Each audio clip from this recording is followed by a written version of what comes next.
I'm Robert Osborne. Hold on. Stay with me for a second. Zach is back, right? Yeah. He's over there. Max is here. Hey. Tommy's coming in, right? Yeah. Ben is on his way in at some point, 7 o'clock, but he doesn't get here till 7. Yeah. Right? Mm-hmm. And then Marcus Sherrills is coming in around 7:30, 7:45. That'll be great. All right. Okay. Right. So that's what I'm talking about. Yeah, so that's what the show fun. is today. Yeah, it'll be fun, man. Yeah. Good. All right. Can't wait. Good. It'll be a great day today. It's going to be a big day. I'm looking forward to it, man. We haven't had Marcus Sherrills on in forever. Is he he's the one that calls you Mr. Hockey, right? He does. yeah. He's got lots of respect. You know?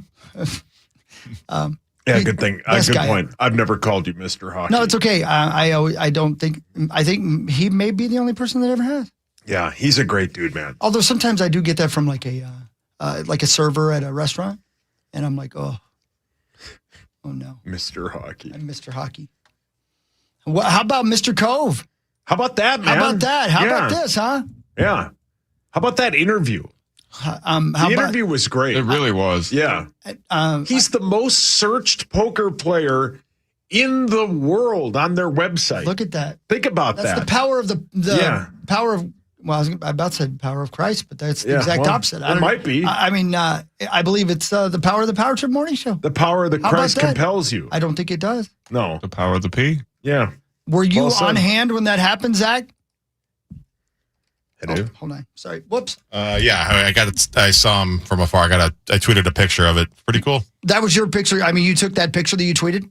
Yes. And so this is not at a situation where he's like, I don't know anything about poker, but I know I've seen it before where there are people around the table. That's not what the situation was. Like, what do you mean? Like you know how like everybody has their friends around the table and everybody's cheering and stuff like that? No.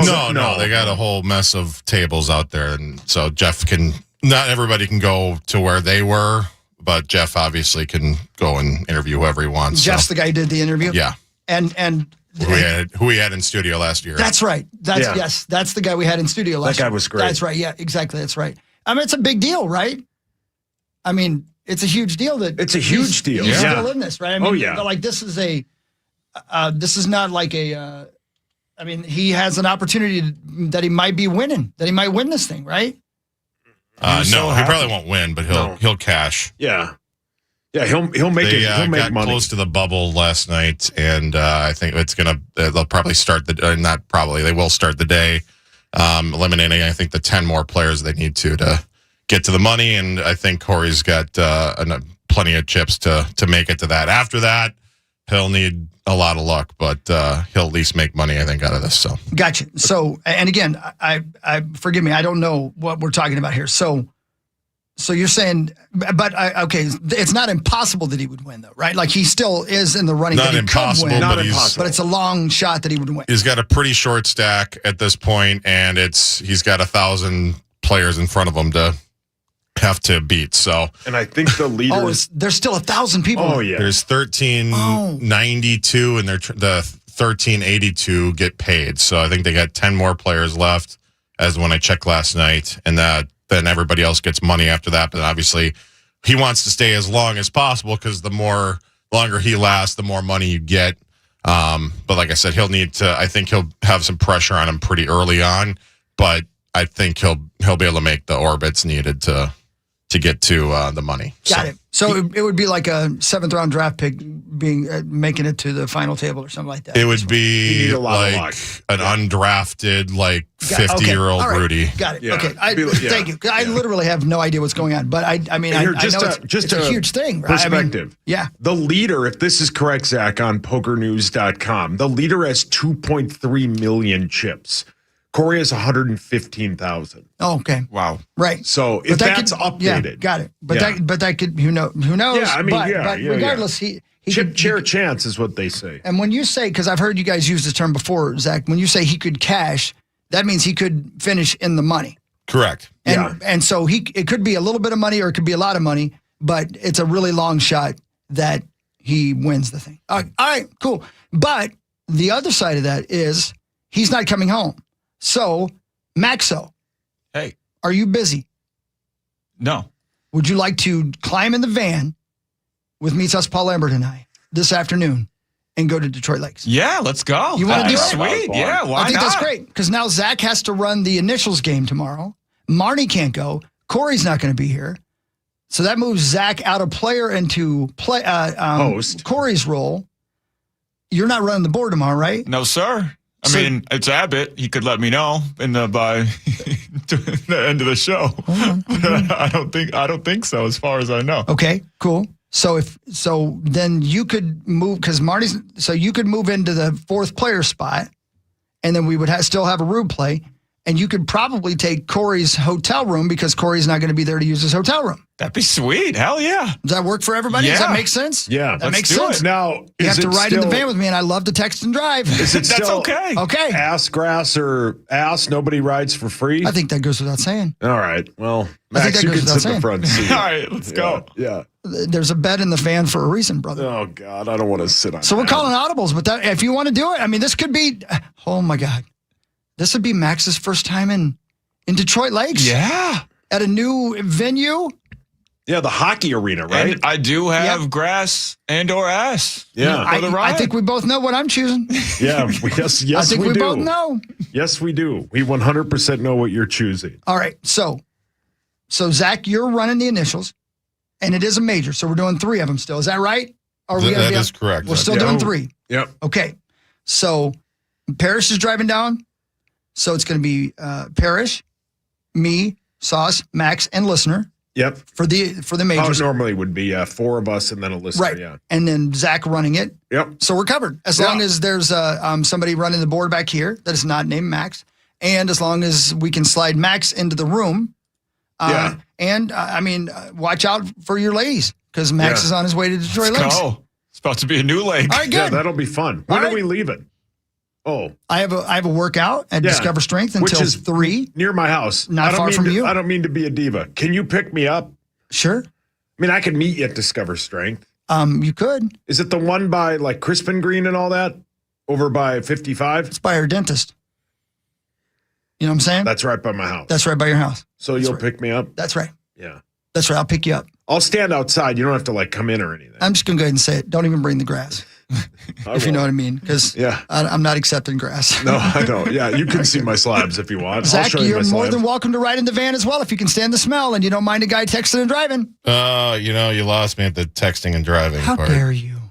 He has plenty of grass though. He's too good for us. Yeah. I'm more ass than grass. Well, I think he's got to go I think earlier. that makes 2 of us. Yeah. Yeah. Yeah, that'll be Oh, great. you have to go earlier? Don't you? No, I probably could go with you. Well, I got equipment and stuff. I'm taking the van. It's a giant That's van. true. We could all rendezvous in Plymouth and leave from there together. I like the word rendezvous. Yeah, rendezvous. We could rendezvous in Plymouth if, Yeah, you guys everybody's could, up you could for park it. at my house, Zacho.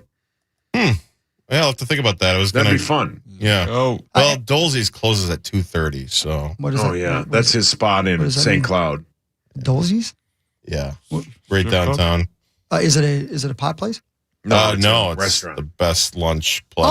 Okay, got it. Well, we could pick you up in St. Cloud. We're coming through. Oh, there we go. We can meet at a pump and go.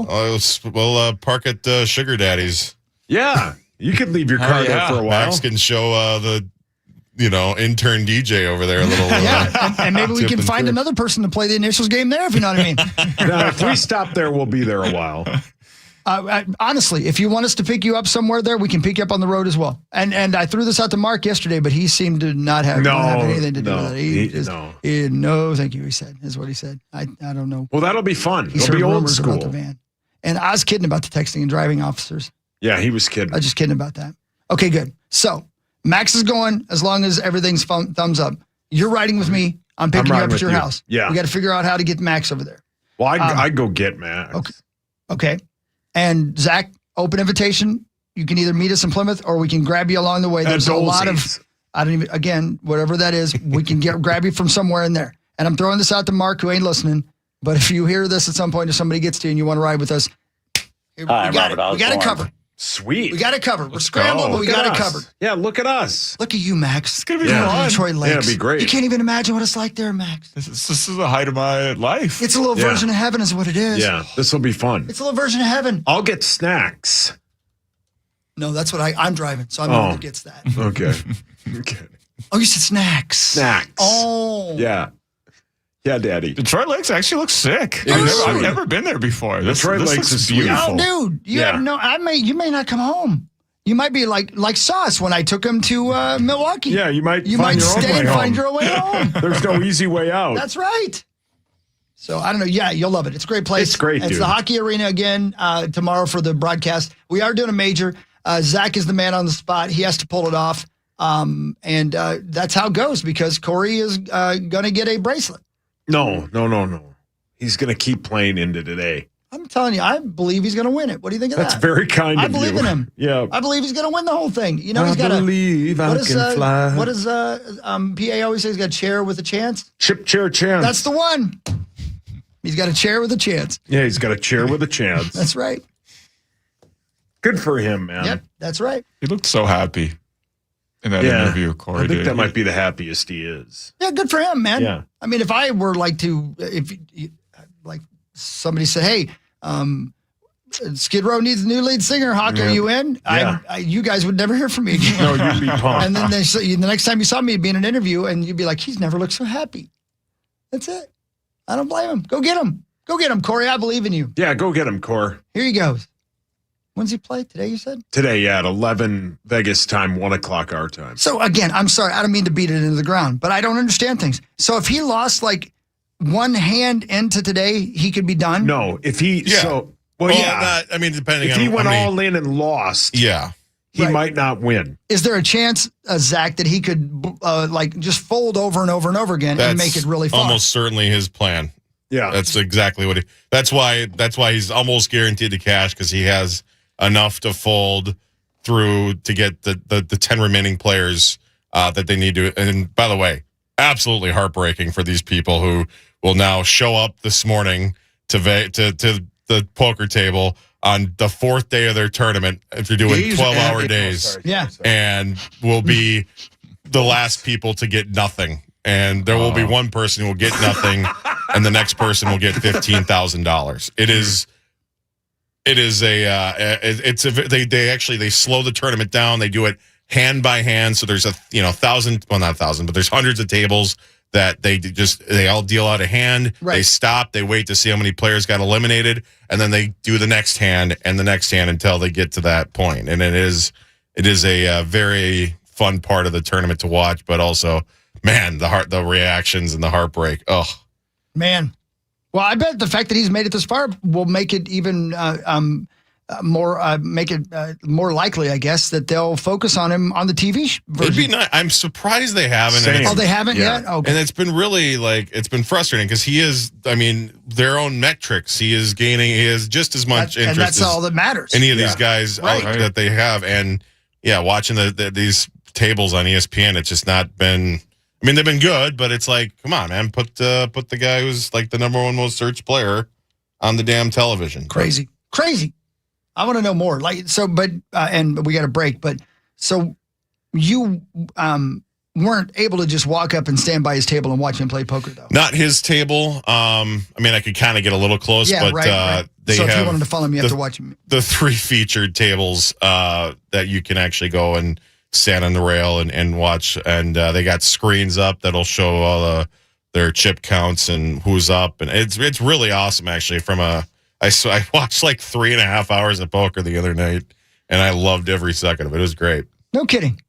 And there they got personalities. They've got drunks. They've got Sweet. Oh, wow. Yeah. hot wives in the stands. So Did anybody reenact the thing that happened to him out at that poker room that one time? Stand up and start pointing at people. Yeah. it was really Was that loud. guy there? Maybe somebody said it, but I didn't hear Yeah. it. Was that guy there? And you, Corey.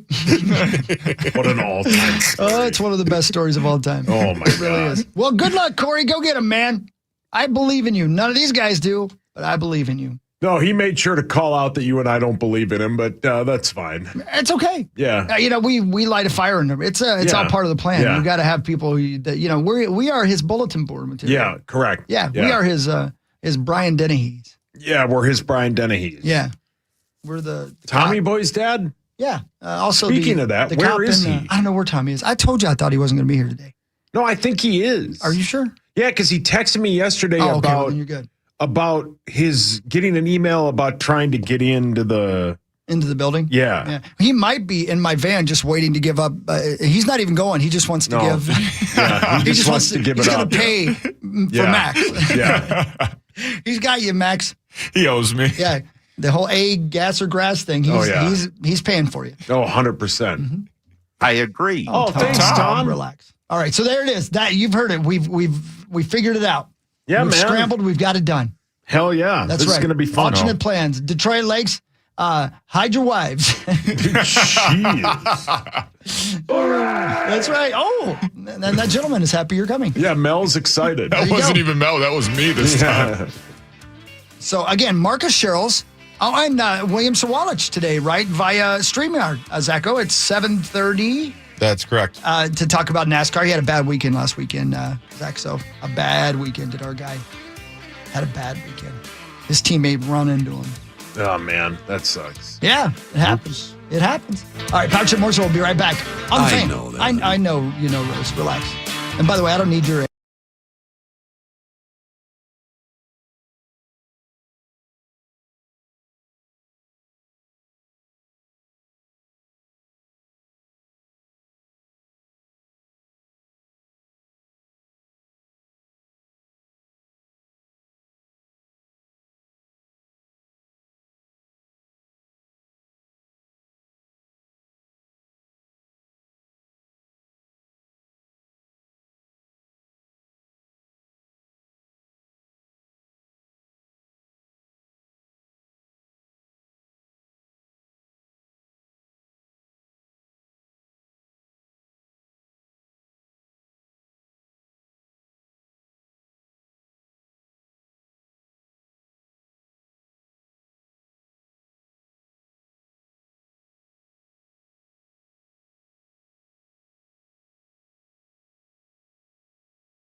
All right, so I've been told that Tommy is on his way in, and he may be trying to get in. I don't know.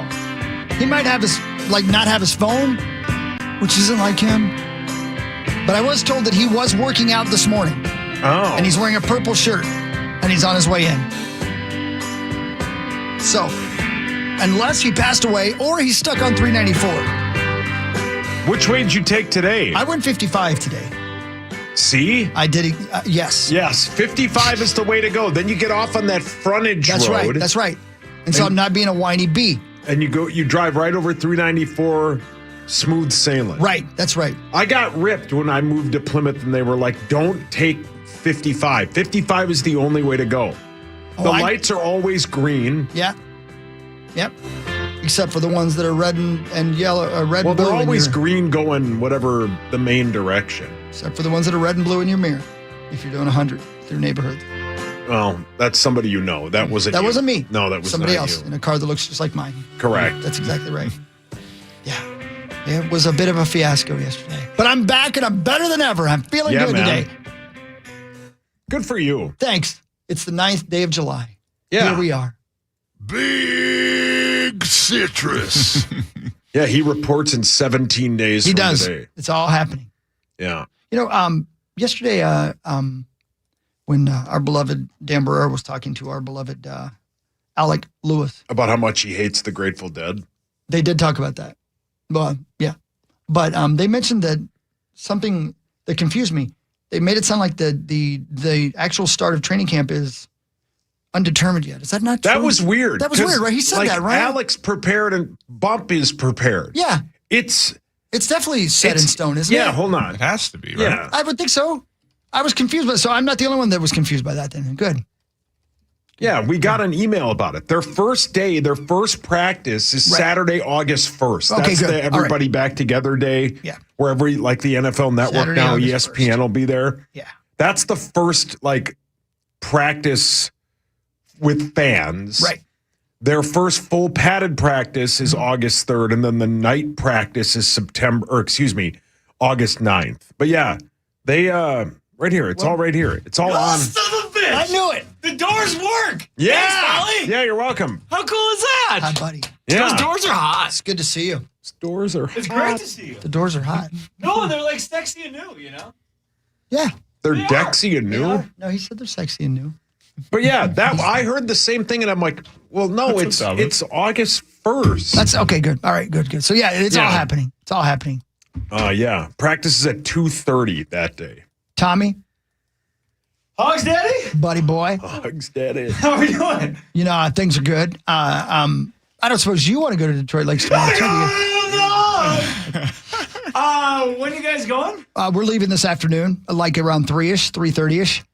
Really? Yeah. You guys think you'll watch videos together on the way up? Well, I don't know. Get a little handsy in the back? Is that going to determine whether or not you come with us? Just asking for a friend. Just wondering. I'm going to say that there is a couch that turns into a bed back there. I'll just leave it at that. Yeah, you know what? I don't have anything tonight. It's I got to work on Friday. That's the problem. Right. Yeah. Yeah, that You is. got to put in a work day. I got to fire up a work. Because we're actually doing the radio show Yeah. and then we're coming home and it's about a 3.5 hour drive. So I bet you guys when you guys go to Zorba's tonight, yeah, it's gonna get a little loose. you think it'll get loose? Sure. Oh, Yeah. I mean, Sure. Basically, we don't have any dads with us. It's just us, so we're gonna be in trouble. Yeah, go ahead. I'm going straight to the hotel room. Oh, obviously. Yeah. I'll even walk if you drop me off in the vicinity. No, for sure. Yeah. But you think like the single gals and guys Yes, sir. up in Detroit Lakes, Sure. they know you guys are coming, Yeah, and they're like, "Let's go meet them at Zorba's. that's what I'm saying. Get a little handsy." Yeah. Well, there's like I'm going to my hotel room. the hotel right beside is right beside a couple of bars. Is it Right there. really? Yeah. Are you Like- guys? Well, you guys stay at the main big hotel there? That's what we're saying, right? I Is that what we're saying? think, I think yeah. so. Yeah. It's like there's like literally stumbling distance from the hotel. Really? But the problem with that is we do the morning show. That's what? That's a tale as old as time. You're That's, right. Yeah. It's a tale as old as time. When people ask about when we did Vegas back in the day Sure, and stuff, sure, it's sure. When do you stop and when do you start? It's hard. Well, when do you and Dov stop? And You don't. Yeah. You just don't. No. You gotta face adversity head on. You Yeah. can't run away from it. You run right into it. And If somebody wants to hand you and Dov a couple of noons and you walk in, you'll drink them. Dov, where's your noon? Dov's in your pocket. Oh man, I miss Dov. I haven't even seen him yet to hug him for his engagement. Pending nuptials? Yep, he's coming over on Saturday. Oh. Is he? Mm-hmm. You know what I'm doing Saturday? No one cares. Going to River Falls. Oh. River Falls days. If you're open, Yeah, Hogs I'm not, Daddy. but I love her. That's a great city. You ever been? It's Yeah. actually a hidden little gem. Oh, are you Yeah. kidding me? It ain't Yeah, hidden yeah. at all. Everybody knows about that. It's like a mile long of just bars. just tail. Yeah, it's like, it's one a of the. lot of tang. It's like, Jesus. Well, it's 5:59 and 55 seconds. He's He fine. knows. He got here on time. He's talking about the drink, the There's orange drink. Seriously. But like, I'm looking forward to it. It's going to be fun. I haven't been to River Falls in about 5 years. And who are you going there with? So Sess and all of her old friends went there for college. So we're all going back. Oh boy. You're going back to get weird. The only reason we're going back is for them to live their glory days and drink like they used to drink. And I'm like, let's roll. On a scale of 1 to 20, how nervous is Sess about you going along? Well, so yesterday randomly we have do you know how you fire up big group chats before you go on a big trip? Yeah. And so I went down the 2013 River Falls football roster and I just started throwing random names. Like, you think he's going to be here? And they're like, Oh my how the God. hell do you know these names? And then That's I think great. I struck gold on one of them because they go, what? And like 3 girls go, what? And I don't know. Someone must have hooked up with one guy and I struck gold by saying his name. But Yeah?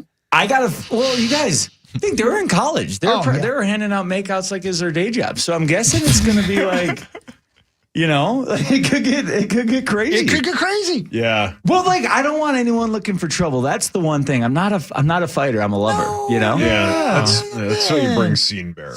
Yeah, but he brings. I have a better This chance one of don't getting need no help. I got a better chance of getting handsy with a dude than fighting. That's you know? it can't be one of and them the is same. 100%. How about we wrestle? That's what Yeah. you say. How Yeah. about we kiss? No, I think you're fine. I mean, No you're joke. 9'9" and you're a tough guy and you're good. You're fine. Yeah, we'll be good. You're gonna be good. Yeah. You're gonna be good. You know what banged this weekend? Stillwater. Stillwater bangs. When's the last time you were in Stillwater? It's been been too a long. while. It's been too long. I'll tell you that. It's been too long. I'll tell you that. The dude scene out of this world. Okay. Yeah. Okay. Out of this world. You seem to find a lot of pictures the 4th of July weekend without your beautiful wife in them and just you and about 8 men. It does seem that It does seem like the one more likely to be fighting this weekend, maybe Sess. Yeah, most likely. Yeah, she'd be sticking up for me. Yeah. No, No, you it have to was fight ladies because you're trying to steal their men. Yeah. it was a dance floor full of good-looking women, and Okay. me and Shmuel and Easy just danced together the whole night. Was it Buffalo Bill like? Twerking a little bit. Yeah. For some reason, whenever I'm dancing, I can't stop dancing with Eddie. It's weird. It's just one of those things. You should be dancing. Yeah, no, it's so fun. But yeah, it was one of those nights where you were chasing shots with Captain Diets. Sure. And Sure. Oh yeah. Sure. all night, right? Just we went till bar closed 2 a.m. the whole bit. Oh. Monday morning, go sweat it out at Lifetime, and I see it one of my old friends, and I walk up to him, like, buddy, how's the 4th? What was it? And then he goes, Tom, I was with you for an hour at the Fright House. my God. And I don't remember a thing. You don't remember it. No. One of those nights. Oh, Thomas, don't you get frightened? No. I would. like the old overthinking it, but You just gotta let it go, huh? the good news, yeah. If Sess wasn't there, and I was solo, that would have been bad. But You were what? Solo.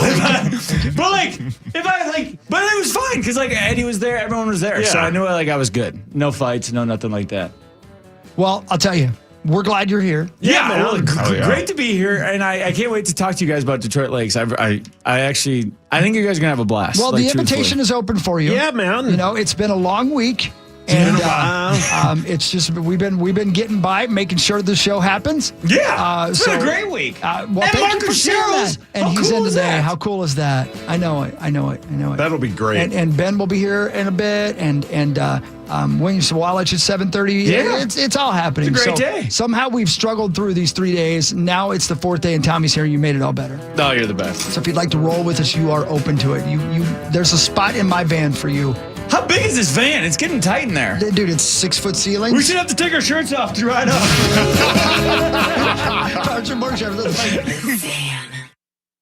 From the 1-800-ASK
And we are back, 6:08. Here we are, Power Trip Morning Show on a lovely Thursday, best day of the week. Tommy's here. Ben's on his way in. Max is over there. Zach is back.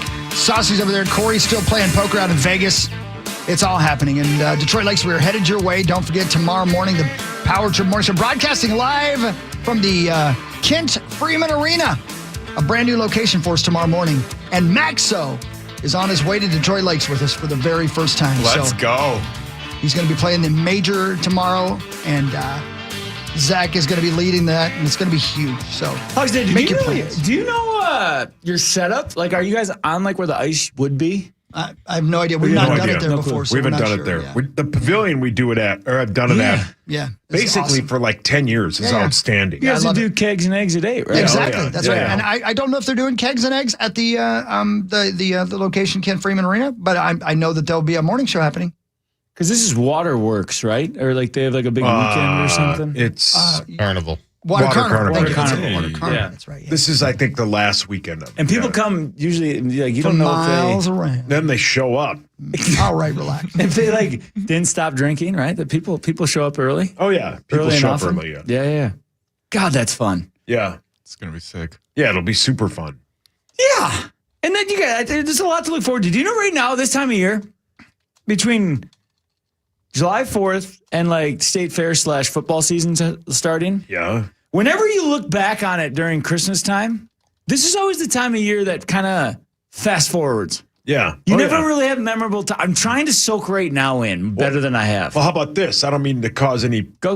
PTSD for you. How about high school football teams now start like now? Have you like, heard how horrible this They is? practice like a buddy of mine's kiddo.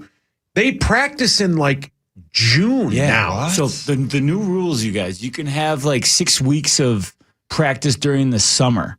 So like these kids get out of think of getting out of school. Last day of school, God. you have Friday, Saturday, Sunday. You're already nervous because Monday you have 2 weeks of two-a-days to start the summer, and then you have like 2 weeks off, and then you go 2 weeks before the 4th of July. Yeah. Get the 4th off. 2 weeks after, get 1 week off, and then you're literally at two-a-days. Yeah, like a month ago, God. Abbott was like, "Yeah, we're stacking equipment." I'm like, "Already, it's June, Abbott." Tommy, Yeah. I loved high school football. No. I would have been Same, I would have but- I would have been happy to start the day after school ended. I loved it, man. Which is fair, but like there was something to be said about like morning workouts and lifting and enjoying the summer and when you're 16 and driving. Oh yeah, Yeah. Yeah. But there's something even better to be said about getting practice done and then going out looking for babes. I know. And either way though, you know, like instead of having to do 2 days, you just work out and then you have the whole day. That was best. But like, If I wasn't working out, I weighed 250. I needed it sucks. know, but how was that? Like, you didn't play baseball in the summer, did you? I did not. We all played other sports too. I don't know yes, how I they didn't do that. I don't. I think you have to specialize these days. No, Yeah. and like yeah, it's we we were, heard it you was talking all- about that the other day. Yeah. It kind of is like You that. we always started. I think it was August 1st. Yeah. And it was like, once it turned to like now, you'd be like, oh God, I haven't gone outside.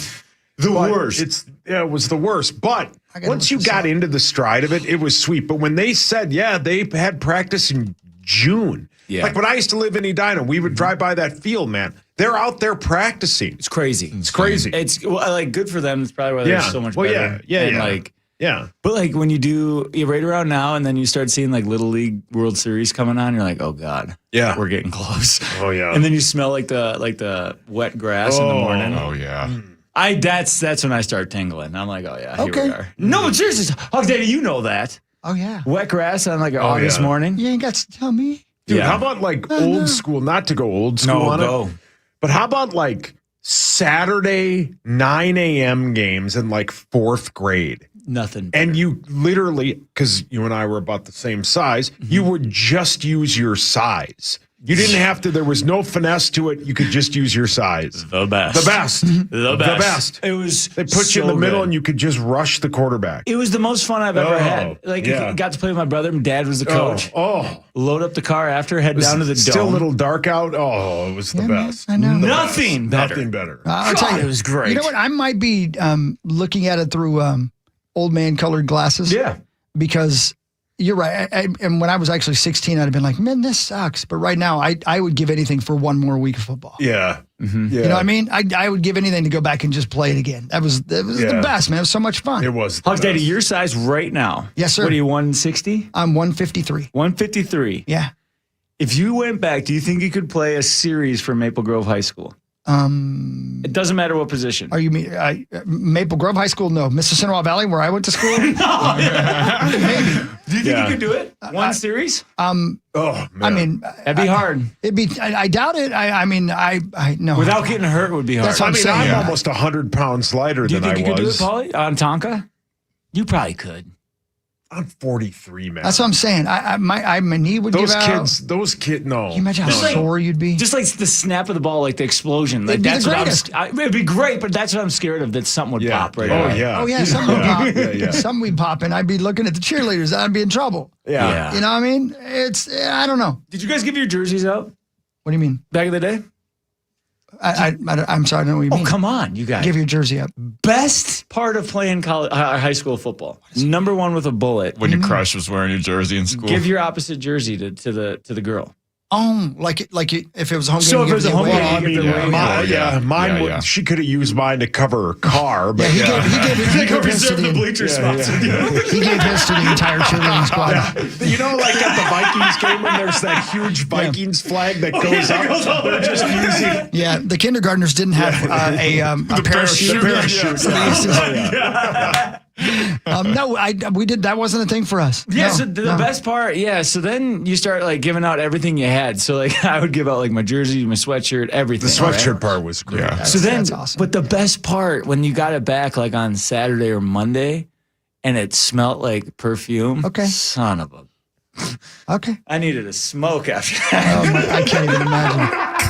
Hey, I know that, honey. But you felt so cool to see your did, yeah. jersey. yeah, in the there's crowd. no better. There's nothing No, better. Yeah, no. yeah. And then walking. Did you guys wear your jersey to school on Fridays? Yeah, that was oh, a yeah, deal, man. sure. That was a deal. That was Yeah, kind of the that was a best and deal. the worst because then it was tight. Yeah. And I Yeah. kept like, Tom, why are you wearing a sweatshirt? I'm sorry. I just didn't want to show my.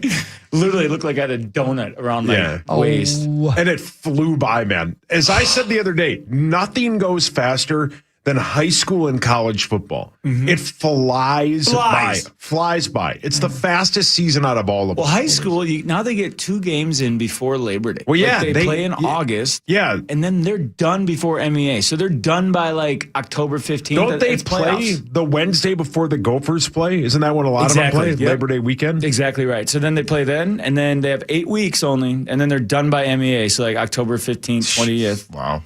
And then it's playoffs. And See- everyone makes playoffs, though. But you know, I've told you guys this before, but there's a million things that were different where I played and when I played. But we played a 10-game schedule, and only one game, one team in your entire district made the playoffs, like the best team in the whole district. So we played 10 games no matter what. yeah. So we started way earlier than you guys did. And it was hot. Terrible humidity, Hot. just terrible. Oh, yeah, God. just terrible. Well, Danny, what if like the 2 best teams in the state were in the district? It didn't matter. I think they could have a wild card or they something could- like that. they Yeah, could yeah. pick, like, Yeah, if they yeah. knew. Right? Okay. Yeah, but nothing. How would I know? My team never made the playoffs. Well, but- who's the good guy on your team?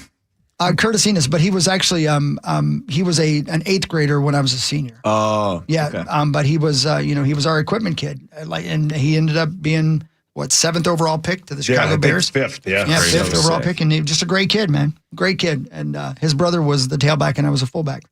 But yeah. Hugs, do you ever score a touchdown? Oh sure, yeah. My senior year, they moved me from guard my junior year to fullback my senior year. And I scored a few. And you're touchdowns. number 44, right? That's number 44. Yeah, That's- went from that's a 55 to killer. 44. That's a good number. That's a killer. 44 is a good You number. got to be a dog to You gotta wear be- I was 44. fullback. Yeah. You're captain. You were a dog. I was captain. Yeah. And I played linebacker on defense. Did you and wear? You wore a fullback. neck roll, didn't you? I had the biggest shoulder pads. Did you Yeah. did you go 4-4 because that was Dude. Bosworth's number? Is that why?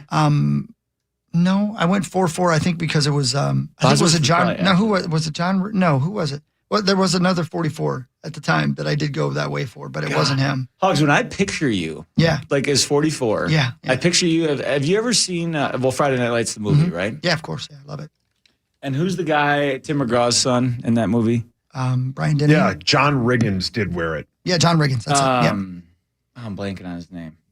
He's like the coolest guy on there. Yeah. That's what I picture of you. Like that's how I picture you. Like getting in a pickup truck, standing up, someone's flooring it. Yeah, sure. You have like 3 girls Yeah, and drinking beer in front of like the principal. You don't even care.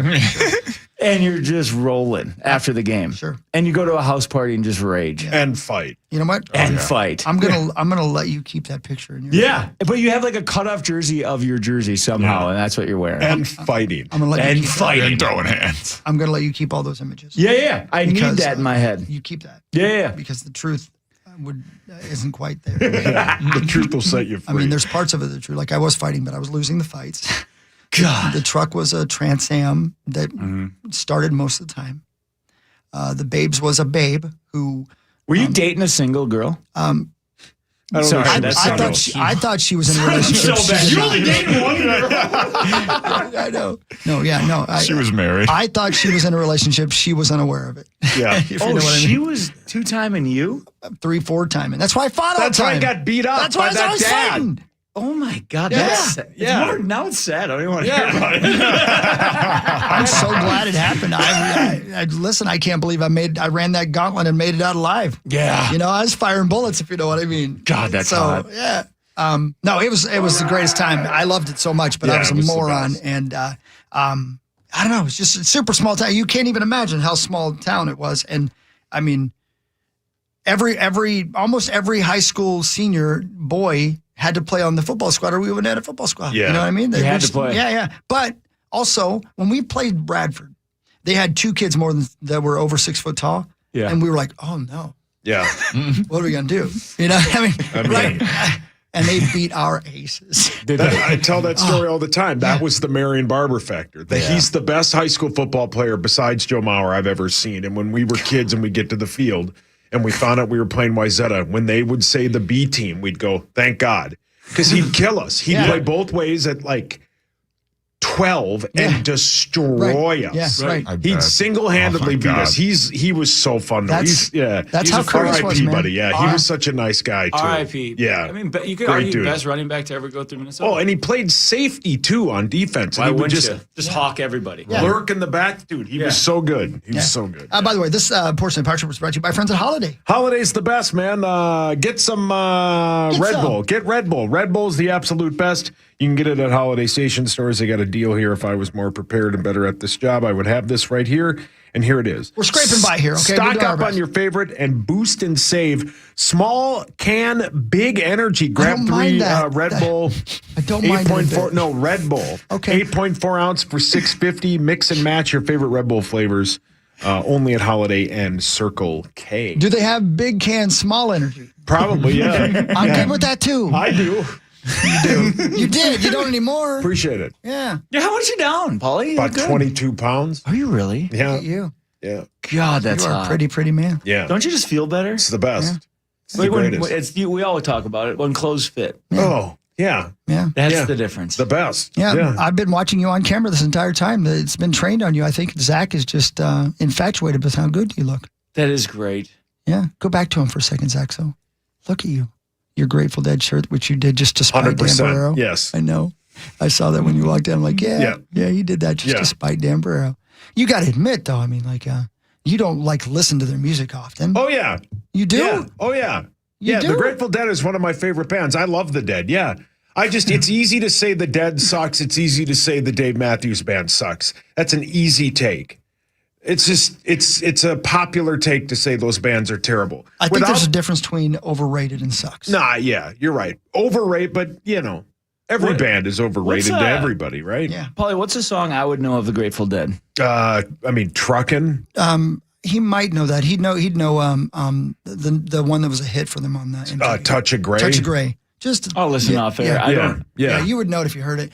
I don't think it's your speed, but I love it. But they give American Dave- Beauty is one of the greatest albums of all time. There wouldn't be a Dave Matthews without the Grateful Dead. Do they kind of have a vibe like Dave? Yeah, or no? they're a jam band. They're the original popular jam band. And somebody Dave bangs. Dave Wales. Somebody who emailed in to the show yesterday for Barrero said it right. I mean, you might go see the Grateful Dead on the day where they were the greatest band on the planet. Yeah. But you also might go see them on a day when you think that none of them have ever played an instrument before. There is that, because there was a bit of a drug use going on, right? yeah. You know? Yeah. I mean, Sure, so sure, yeah. So I don't know. But like you said, though, I think the difference between this band sucks and No, you're you think they're correct. overrated is You're different. correct. You can say That's any fair. band and your opinion is overrated because you don't like their music, and that's fine. Yeah. Saying they suck is a different thing. That's a very good point. Yeah, Yeah. he said they're overrated. Exactly. And that was the question that wherever it came from, somebody had on their, And he loves Social media. the Allman Brothers. Sure. He loves them. Yeah. It's weird to not like both. I Right. like both. The Allman Brothers are sweet. The Allman Brothers wail. Yeah, they wail, Yeah. dude. Melissa, Jessica, all those slammers Oh, are yeah. great. yeah, I think, Ribbon Falls. Yeah. Yeah. Oh, dude, Oh, yeah. they're all great. They're a great live band. Oh, yeah, I but bet. it's weird to not like. Yeah, and he loves the Allman Brothers band. but you guys know as well as I do, like I had a problem back to high school with a band that I loved for a long time because I got in a fight with a kid that was wearing an Anthrax shirt, and for about 2 years I couldn't listen to Anthrax. You know what I mean? Yeah, You know, yeah. there's odd No, reasons spot on. for Right. not Yeah. liking things that have nothing to do with whether or not they're good or not. You are I correct. say just that how all it the goes. time. Sometimes that's the reason I never saw Monty Python Holy Grail growing up as a kid, because the least funny kid Yeah. said it was the best movie of all there you time. go. Yeah, and I That's was a like, great- you know what? yeah. I'm not going to watch this movie now. Absolutely. It's a And it could be, plus. I'm sure it's great. Oh, it's a plus. Yeah, you should give it a chance now. Yeah. But as a kid, I was like, yeah, bleep that. Yeah, no, I agree. This That's- kid that's sucks. how it goes. Yeah, Tyler super sucks. good. We all know there's one name, and as soon as I say this, there's going to be a name that pops into your mind where you're not going to like that person just because of their Hello. name, even though you haven't met them. Yes. Just because the name has a bad connotation. You It's are just how it correct. goes. Oh, It's yeah. all right. You know what I mean? Yep. God, Brett's a terrible name. Oh, Just kidding, Brett. Power Chip Morning Show will be right back with What Really Matters and more on the Fan. The quarter.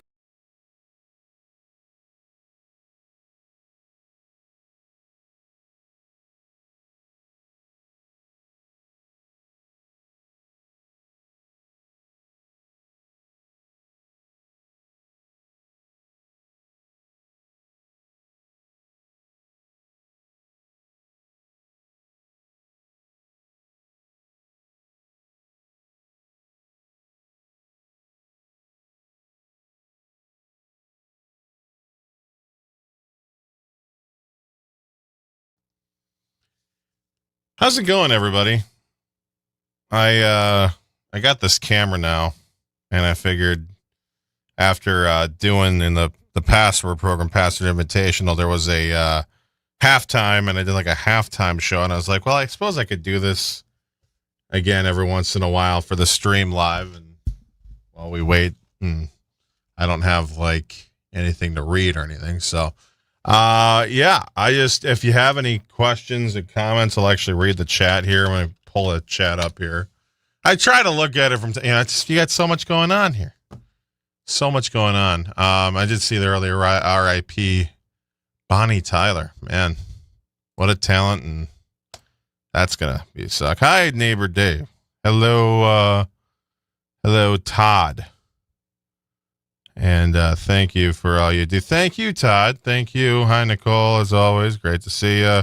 Shout out to our Twitch viewers as well. Choco Long John and Herbs 1010. How you doing? All right, let's see here.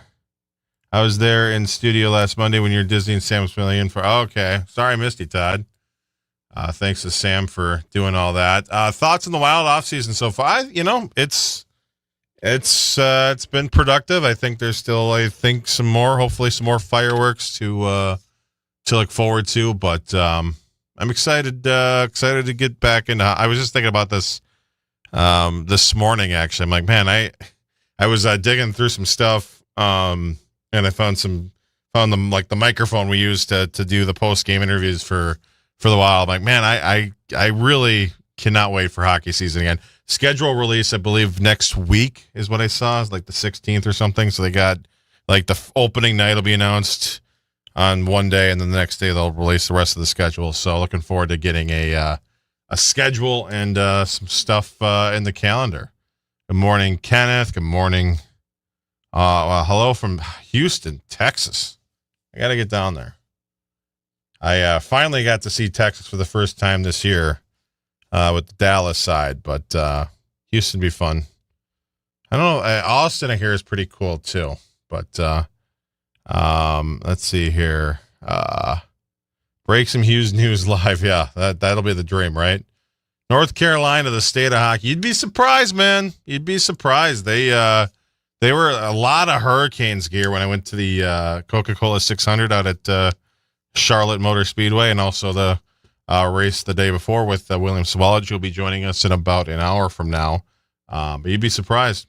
How are Vegas and Disney? Disney was great, though very soupy. Both trips were hot for different reasons. I hate to go down the cliche of dry heat versus humidity and blah blah blah blah blah, but it was really a really good trip. Vegas was awesome. If you save up for anything in the world, make it a Sphere show. If your favorite band ever plays, or even your like top 100th band that you like, or artist, whatever, puts a show on at Sphere, go to it. If you're a Metallica fan, I know they got some shows coming up. Anything, if you can go to Sphere. I will say this is kind of a hot take, but I confirmed it. I thought it when I saw Millennium there back in April, and then I confirmed it over the weekend. As cool as the screen is, and that's the headline feature, and it's amazing, and I'm not going to take anything away from it. The sound is just as good, if not better, than the visuals. And I closed my eyes for a couple of minutes during one of the songs just to like actually experience it, and it's unbelievable. So if you can go, certainly do so, because it is the Roman Colosseum of our time, if that makes any sense, because it's such leaps and bounds better than any other venue in the world that, literally there's no competition for it. And, I can't believe it. I nerd out too, because it's just amazing the amount of talented people, and the fact that somebody thought up, hey, let's just put 100,000 speakers behind a 16K screen and see what happens. And I'm glad they did. So excited to host a major. A little nervous, actually. I'm very excited, but definitely a little nervous. Should be fun in Detroit Lakes. If you can join us, get up there. Houston is hot as the sun. Yeah. Checking Lake Wales, Florida. I love that. I wonder how many states we got on today, man. We got Texas, Florida, probably Minnesota. I think South Dakota, maybe even North Dakota. You imagine Tommy O in Detroit Lakes? That wouldn't be good. I mean, it would be good. It'd be phenomenal. But anyway, back to the show. 100.3 KFAN, The Fan.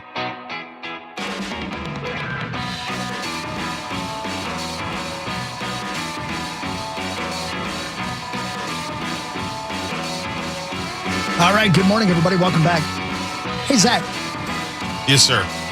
I know you look crazy on the chat during the break, but are you doing like a different, like, are you talking to the people on the chat during the break on KFAN.com/watch? Is that what you were just doing? Yeah, I was during the halftime of the Passer Invitational. I was just kind of messing around. Had like a long 8-minute break or something, so I filled it, and then I remembered that and was bored here and decided to do it. That's cool.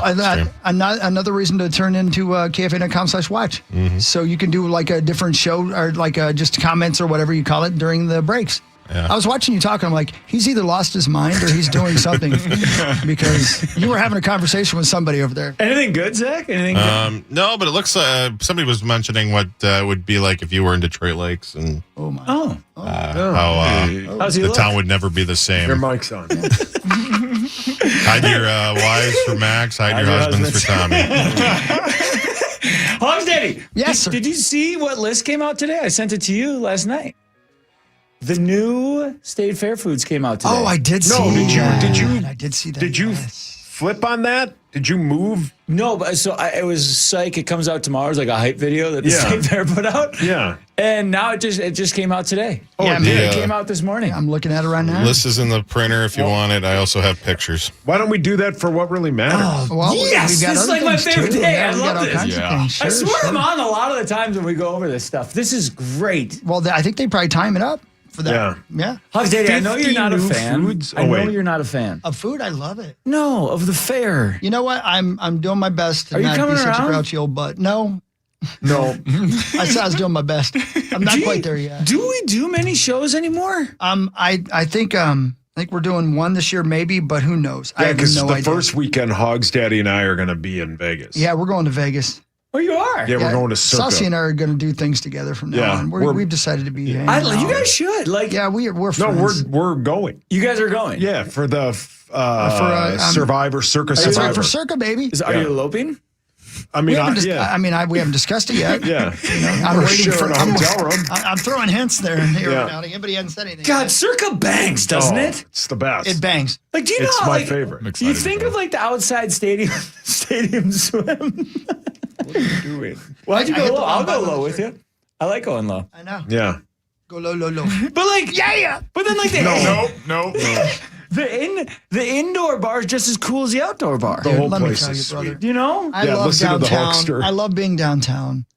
I love it. I like it more than the Strip these days. It's cheaper. The drinks are harder. Yeah. The gambling's cheaper. Better did you table go, minimum. Zach, You're you were right. just there. Did you go downtown at all? Yeah, we actually. Oh, yeah, you did. You sent me the picture. Yes, and saw I think it's called the Legacy Club. Isn't that the best? And- How mean, was it, Zacho? Good? Really good. In fact, because I did actually still have the wristband on. I did get a chair for the seat in the sports book for the U.S. soccer game. Oh, yeah. And it was really sweet. good for about is 10 cool. minutes. Right. Yeah. But it was fun for the Yeah. beginning. I didn't realize people beat the traffic leaving sports books, but Mm. they were gone in the 70th minute. Yeah. But- So you went up to the Legacy Club. Did you talk to anybody? Is there a possibility for what we talked about? Can we have a little get together there? Maybe. A lot, Good. lot to talk about. Good, A good, lot good, of good. great stuff. And Good. I good, actually saw Stadium Swim for the first time, too. God, how Holy great. balls. How Holy great. balls. Holy Heaven on earth. balls. Yeah, I've never been out there. It's I've never been worth out there. all the hype. Like we could hype it up as much as we wanted, and it's still There's no over. way. It would blow you away. There's no way to It's talk. Really? unbelievable. It's so much fun. I mean, that sportsbook on a Sunday of the NFL season is literally You're heaven. You're It's- Graceland. that's the You place to said be. it. it's Yeah. 100 out of 100. Yeah, that's where you like the when you number die. one That's place where to we're be. gonna spread your ashes. It'll be great. Yeah. No, we're going to spread him before he dies. Then But, you and David go missing. Correct. So like when you're walking down to downtown, right? What is it called? Is it Old Town Vegas? Downtown Vegas? Downtown. Fremont Street, baby. Yeah. Okay. Fremont Street, baby. I've only been to Hogs and Heifers and to Circa. I've never really ventured anywhere else. Is it? It's pretty cool, right? Dude, it's so greasy. Yeah, it's your kind of area. It's Is it? dangerous. Yeah. It's the only thing that still feels like Vegas to me. Really? It's Can greasy. do you might dress get up, or stabbed. is it more like? Is it more? I mean, if you dress up, you're more likely to get robbed. Yeah, that's Yeah. okay. So No, I'm there's, just kidding. I love it, man. but like, it's like the old school vibe of Vegas. Completely. Yeah. Okay. Completely. And Yeah. things are. I've heard things are closer together, so it's easier to like bar Oh, yeah, hop, yeah, hop, yeah. hop. Oh, yeah. It- Fremont Street. Yeah, it's like I've never been. I truly never been. Man. Oh, dude, you'd love it. You're gonna be. God, I can't wait. I can't wait to tell you about it. You're gonna be. It's gonna be huge. It's gonna be so It's gonna great. be huge. I can't wait. But God, what- that's fun. it's gonna be fun. So we, fun. We got all kinds of things going on. Yeah. More to come. If we make it that long, we're hanging on just by a thread. And now it's time for what really matters. Ba-da-ba-da. Brought to you by our friends at OVO. Ovo Wales. OVO does well. Yeah. You don't have the list, do you? No, they don't give me the list. Oh, they didn't give you the read. No. Well, OVO, LASIK, and I. OVO, what's Lovenoff and Yeah. Dr. David White. Dr. Yeah. Dave White. Yeah. Your Minnesota Twins beat the Guardians in a walk-off in the bottom of the ninth. Your Twins are now one game back of being at 500. Let's go. They're 46 and 47. Same two teams today at 12-40. None of you watched the game? I watched I it saw a some second of it, ago. yeah. I watched I the saw end. it twice. Did you see the moment where Trevor Plouffe was out in the outfield handing out 20s to guys to buy beer? No, he wasn't. No. Yeah. And then Tom Pohlad came and paid him back, and that's the most money he spent on the team all season. Brilliant. Amazing. Brilliant. Was he actually doing that? Did John Bonus fall Yeah. down the stairs running down to get that? Because then they interviewed Dustin and Tom said some kid came up to him and was like, my mom called and said you were handing out $20 bills. And he was like, "No, I'm all out." But yeah, it was a cool moment. Were they bringing Trevor Plouffe and the Trevor boys Plouffe beers? and Denard Span were in left and right field. Yeah.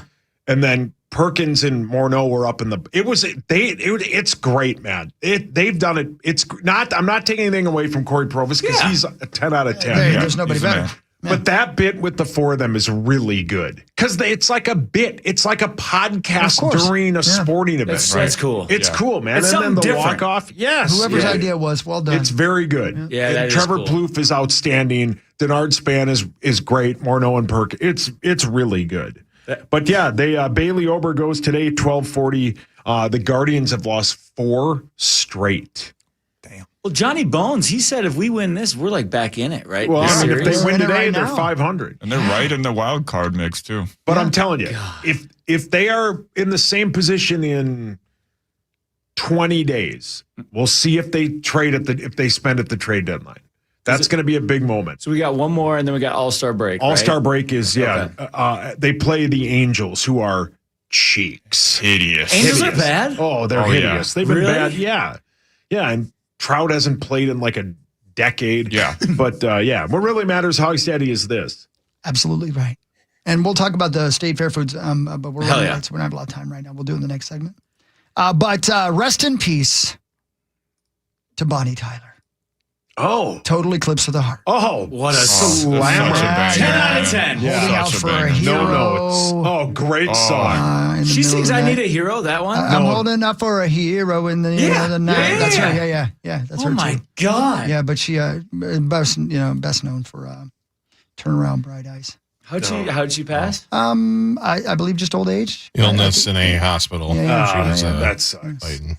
Yeah, she fought for it. That's And, but her heart has eclipsed oh, totally. buddy. I still think about that scene in The Last Showgirl with Jamie Lee Curtis.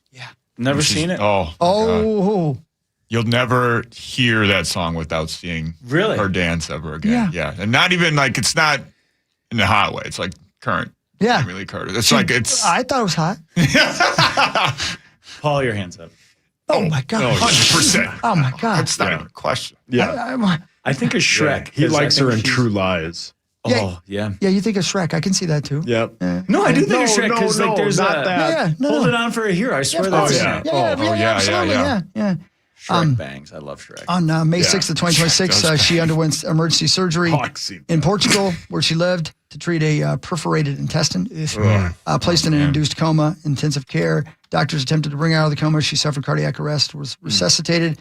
May 12th, spokesman said she remained seriously ill but stable, that her doctors were optimistic. On June 15th, Tyler woke up from her medically induced coma, although she remained very unwell. She died July 8th, yesterday, at the age of 75.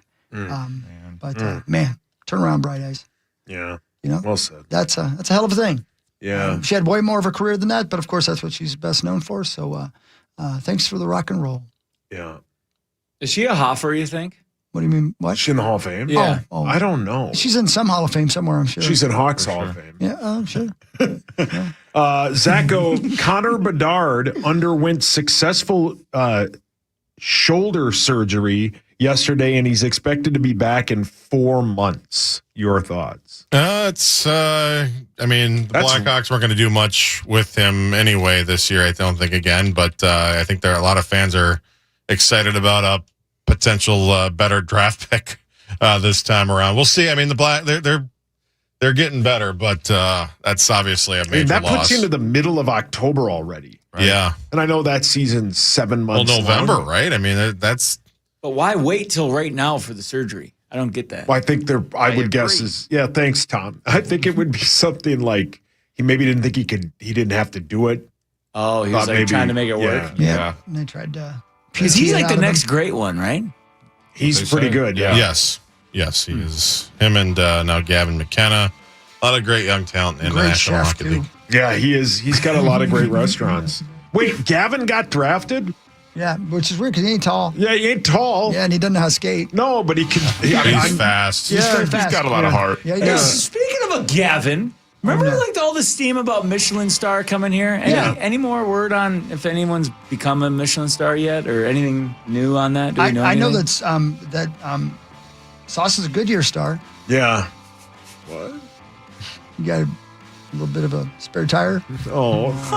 Wow. Not anymore. You don't anymore. No. It doesn't work anymore. You're too skinny now. Yeah, I don't know. There's a few places in town that would win it. I have no idea. I have no idea. Yeah. I have no idea. Hey, here's something I didn't know either as we get a break. Total Eclipse of the Heart, obviously a huge single. Yeah. But how about that song? It's a heartache, nothing but a heartache. Oh yeah. That was also a 6 million selling single. Damn. That I had no song idea. It's a slammed. great song, but I didn't know it was as big as Man. Total Eclipse of the Heart. Back when, if you could sell music, man, if you could just selling CDs, tapes, or whatever, you could make money. So I she know made it. cash. Oh, yeah. Yeah. Now there was an actual, like, physical item to sell. Yeah. Yeah.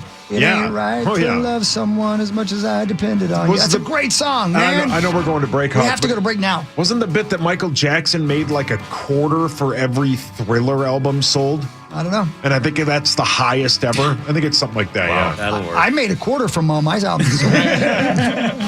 Oh. Be right back. Patrick Moose on the Fan. The Fan. From the 1-800-ASK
prizes are back, and we are bringing them to you all summer long. Come grab yours at KFAN events throughout summer and wherever you see our KFAN street team. Then make sure to redeem them at Mall of America for fun prizes and big discounts. See full list of events at KFAN.com, keyword calendar.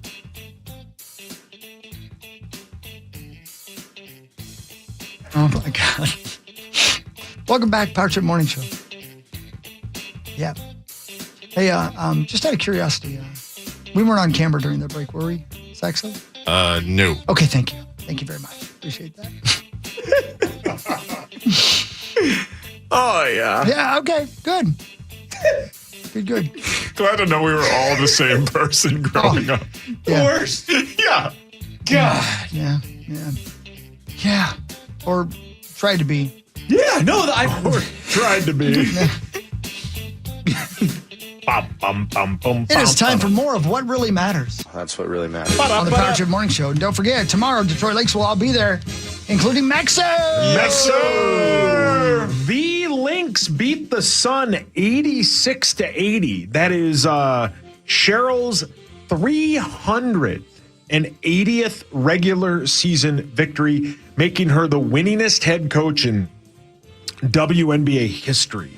They are 16-6.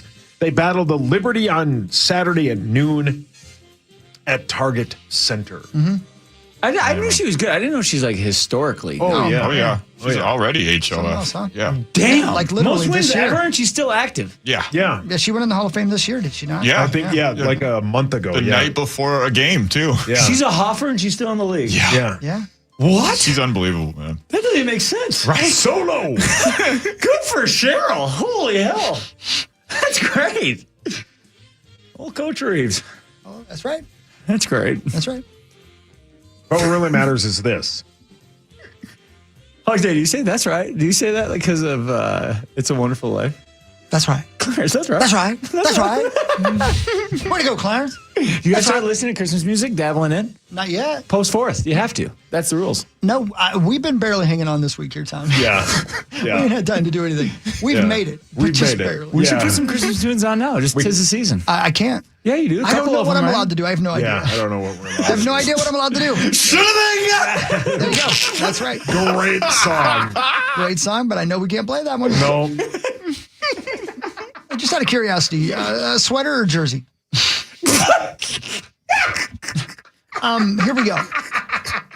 Here we go. Here are some foods that will be at the station. Hell yeah. Let's go. Do you have Ready? like a list or I have the whole pictures or list. anything? I think I don't have. Maybe Zaxo might have pictures. I he does. got the Okay. pictures right here, Tom. I- you do? And you know Yeah, what? yeah. Look on KFAN.com/watch right perfect. now. Here we are. Zach Yeah, is yeah, way yeah. ahead of us. Thank you, Zach. So here, Zacko! I believe I probably have the same list. So here we go. That I believe is called the pickle pie.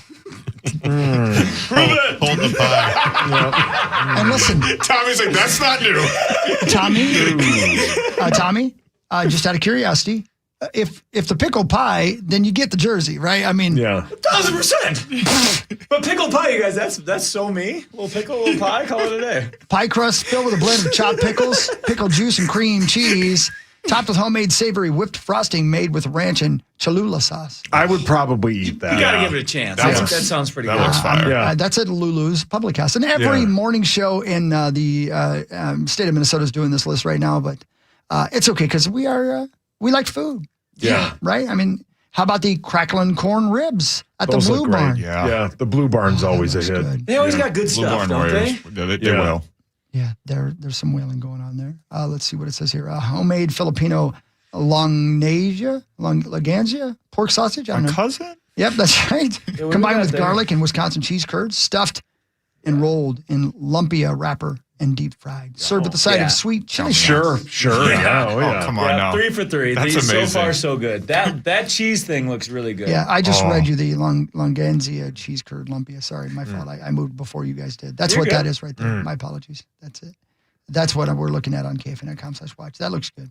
Up next will be the French Holy hell, that looks Shoe Nut My God. Sunday. Yeah. Shoe Nut? Shoe Nut. It's called Shoe Nut. What's that? Bless you. SHO. Yeah. I hate it when that happens. Well, listen, get your foot down. Richmond's salted caramel espresso ice cream piled atop a choux pastry donut Sure. filled God. with milk chocolate mousse and topped with dark chocolate fondant icing. Yeah, for sure. I'm in. You had why me not? at Yeah. Richmond salted caramel espresso Yeah. ice cream. You had Tommy at nut. Even more so a chew. You know, I'm just gonna say it like this. I'm gonna earn that jersey. Yeah. You definitely get a I'm earning that sweatshirt. jersey. You definitely are a sweatshirt gal. No, you're a sweatshirt And gal. not the new one. Because you put out. You get last year's Oh, yeah. sweatshirt. Yeah. And guess what? You're happy to have it. Damn it. Yeah, you're right. Any port in the storm. Yeah. Korean barbecue bao buns. Oh, 100 out of 100. Vegan chunk Never mind. plant-based shredded meat tossed in hot Korean barbecue sauce. It sounds good. It looks good. No. Not the That looks good. I'll eat that. Yeah, you said that before. I probably have. Yeah. You've had some bao buns. Oh, yeah. Here's what I'll say. You can count on me. You know what I mean? You can count on me. Yeah. Yeah. Up next at Cafe Caribe. Great spot. Great spot. The surf and beer turf drinking burger. spot. The surf and turf burger. Lobster tossed in garlic herb butter stacked on a 3-pound seasoned grilled beef patty topped with pepper jack cheese. Here's a true story about Cafe Caribe that no one cares about. I'd rather hear a lie, but go ahead. A guy I went to high school with, his dad owns that building. So a bunch of guys that I went to high school with in the summer during the fair, they go back and work the beer garden because they make Cash. so much money. Do they really? Yes. Because it's one of the only spots you can get beer and it's centrally located. It's Cafe Caribe Wales. I'm not exaggerating. Let's say I go to the fair 5 times. 3 out of the 5 I see bonus there. Oh, yeah. Yeah. Boney loves Cafe He Caribe. just appears there. He might be there now. He might be. The Putting other on 2 the times vibe. he's passed out. You Yeah. can't see him. He's on the floor. Yep, that's right. That's right. He's there. You just can't find him. Yeah. Up next is the Butter Brew Mustache Pretzel. Yeah, say less. Oh, yeah. Yeah, Why that not? looks great. Yeah. Is that ranch? Handmade soft pretzel dough rolled in the shape of a mustache and baked, coated with melted butter, tossed in a butter brew sugar mixture flavored with caramel, vanilla, and butterscotch. Yeah. Oh, man. Sure. Ham right now. Served with a side turn of me up. vanilla soft serve. Oh, yeah. Well, that looks real good. That looks really I would love to have that right now. Mm-hmm. Oof. Here we go. Up next would be the, did I already say the Bow Belly? That was a different one. That's a different. from Okay, RC's there you go. BBQ. That's right. This smoked barbecue pork belly drizzled with RC's hot sauce and yum yum sauce. Yeah, that Yum, looks yum, amazing. Sauce. Bang. Wales. Up next, Blue Moon Crunch. Fluffy shaved ice infused with Blue Moon flavor, dusted with fruity pebble cereal and drizzled with sweetened condensed milk. Yeah, I'm in. That looks. Oh, That looks like a good palate cleanser. That when looks you good. get Yeah, out that looks good. Yeah. That looks good. Yeah. That looks good. Yeah. Okay. Up next from Mancini's, our friends at Mancini's. Yeah, the best. The walking chopped Italian grinder, which is, I believe, what they called you in high school. Tommy. Chopped Italian grinder sandwich style blended with sliced salami. That looks great. Yeah, that looks Yeah. fantastic. Yeah. Green olives. I love green olives, man. Do you really? I love them. I hate anything with olives on it. Won't eat it. Oh. Well, then you're not eating that. Oh. Up next from the French Meadow Bakery and Cafe, Shashuka lamb meatballs. Yeah. Sure. I'm in. Yeah, No, look at that. Shakshuka, or however you pronounce it, it's delicious. Let me Yeah. know. You've had it Yeah. Oh, before? yeah, for Oh, sure. really? Yeah. That's a certain type of lamb. Is that what that is? Yeah. It bangs. The bread looks good on the side. Yeah. I think it is the bread.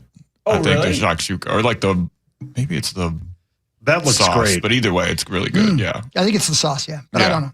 Up next, the Dubai whoopie pie. Dubai. Dubai. Kane. Oh, that's a different guy. It's definitely a different guy. That looks so good. Are you guys Dubai chocolate people? Oh, what'd you say? Dubai chocolate? Like No. that big I'm not sure craze? what it is, to be honest with you. Oh, it's so good. it's- This will be Sess's number one thing that she's gonna want. It is This is insane. The number one sweet amongst the youth right now. Like my daughter is obsessed with it's the Dubai everywhere chocolate. now Yeah, too. It it's used to everywhere. be so hard to get. Now This it's doesn't everywhere. surprise anybody. I'm an old man with what very is it? little future. Oh. Dubai chocolate. I don't know what Dubai chocolate is. I've never heard of it. I've never heard of it You until have this plenty moment. of a It's like future. pistachio-esque. It's like green. Okay. It sounds horrible. Looks horrible. Looks like hay. like hay in the barn, but like it's super good. It's really good. Yeah, It's everywhere looks delicious. now. They have a it's place everywhere. in Golden. It's everywhere, yeah. Off Ridley. It's called the Golden Nut. It's a super good spot. That deserves a jersey. Yeah. No, That's a jersey. that gets a sweatshirt. You walked in and you're like, oh, you guys have food here. No, it's a restaurant. Chorizo manchego croquettes. Yes, Yeah, for And- sure. At Paolo Depot. Let me take a look at. Oh yeah, those look eatable. Those look so good. The Up next next- thing is the best. The honey brisket battered potatoes from Australian battered potatoes. Australian battered potatoes is one of the best things. You have to I am share hungry. it because it's such a large Don't you portion. tell me what I have to do. So good. What's it like? I don't even know what that is. It's like It's deep fried Australian battered potatoes Yeah, topped with it's like- beef brisket smothered in nacho cheese and drizzled in hot honey. 100 out of 100. Oh, you're a hot honey guy too, Yeah, right? Saucy? even their regular, like just the Australian battered potatoes with like the works, All A time? plus. Okay. A plus. The hot honey gets the jersey. Mung corn dog. You need help. Pork mung sausage flavored with ginger, garlic, fish sauce, chili, and lemongrass made Sure. in collaboration with That looks really good. Krama something perhaps. Yeah. What's that place Kamar called? Checks, yeah. Yeah, that's like a really good spot. Yeah. isn't Oh it? yeah. It's at the Union Mung Kitchen. Up next, tacos de mole. Mole. Mole, mole. Flour tortillas filled with shredded chicken, cheese, and house-made mole sauce. Yes. Sure. Mole, mole. Yep. Up next, the Jamaican jerk chicken loaded fries. Sure. Battered French fries topped Yeah. with Jamaican jerk chicken, melted Yeah. cheese, and green onions.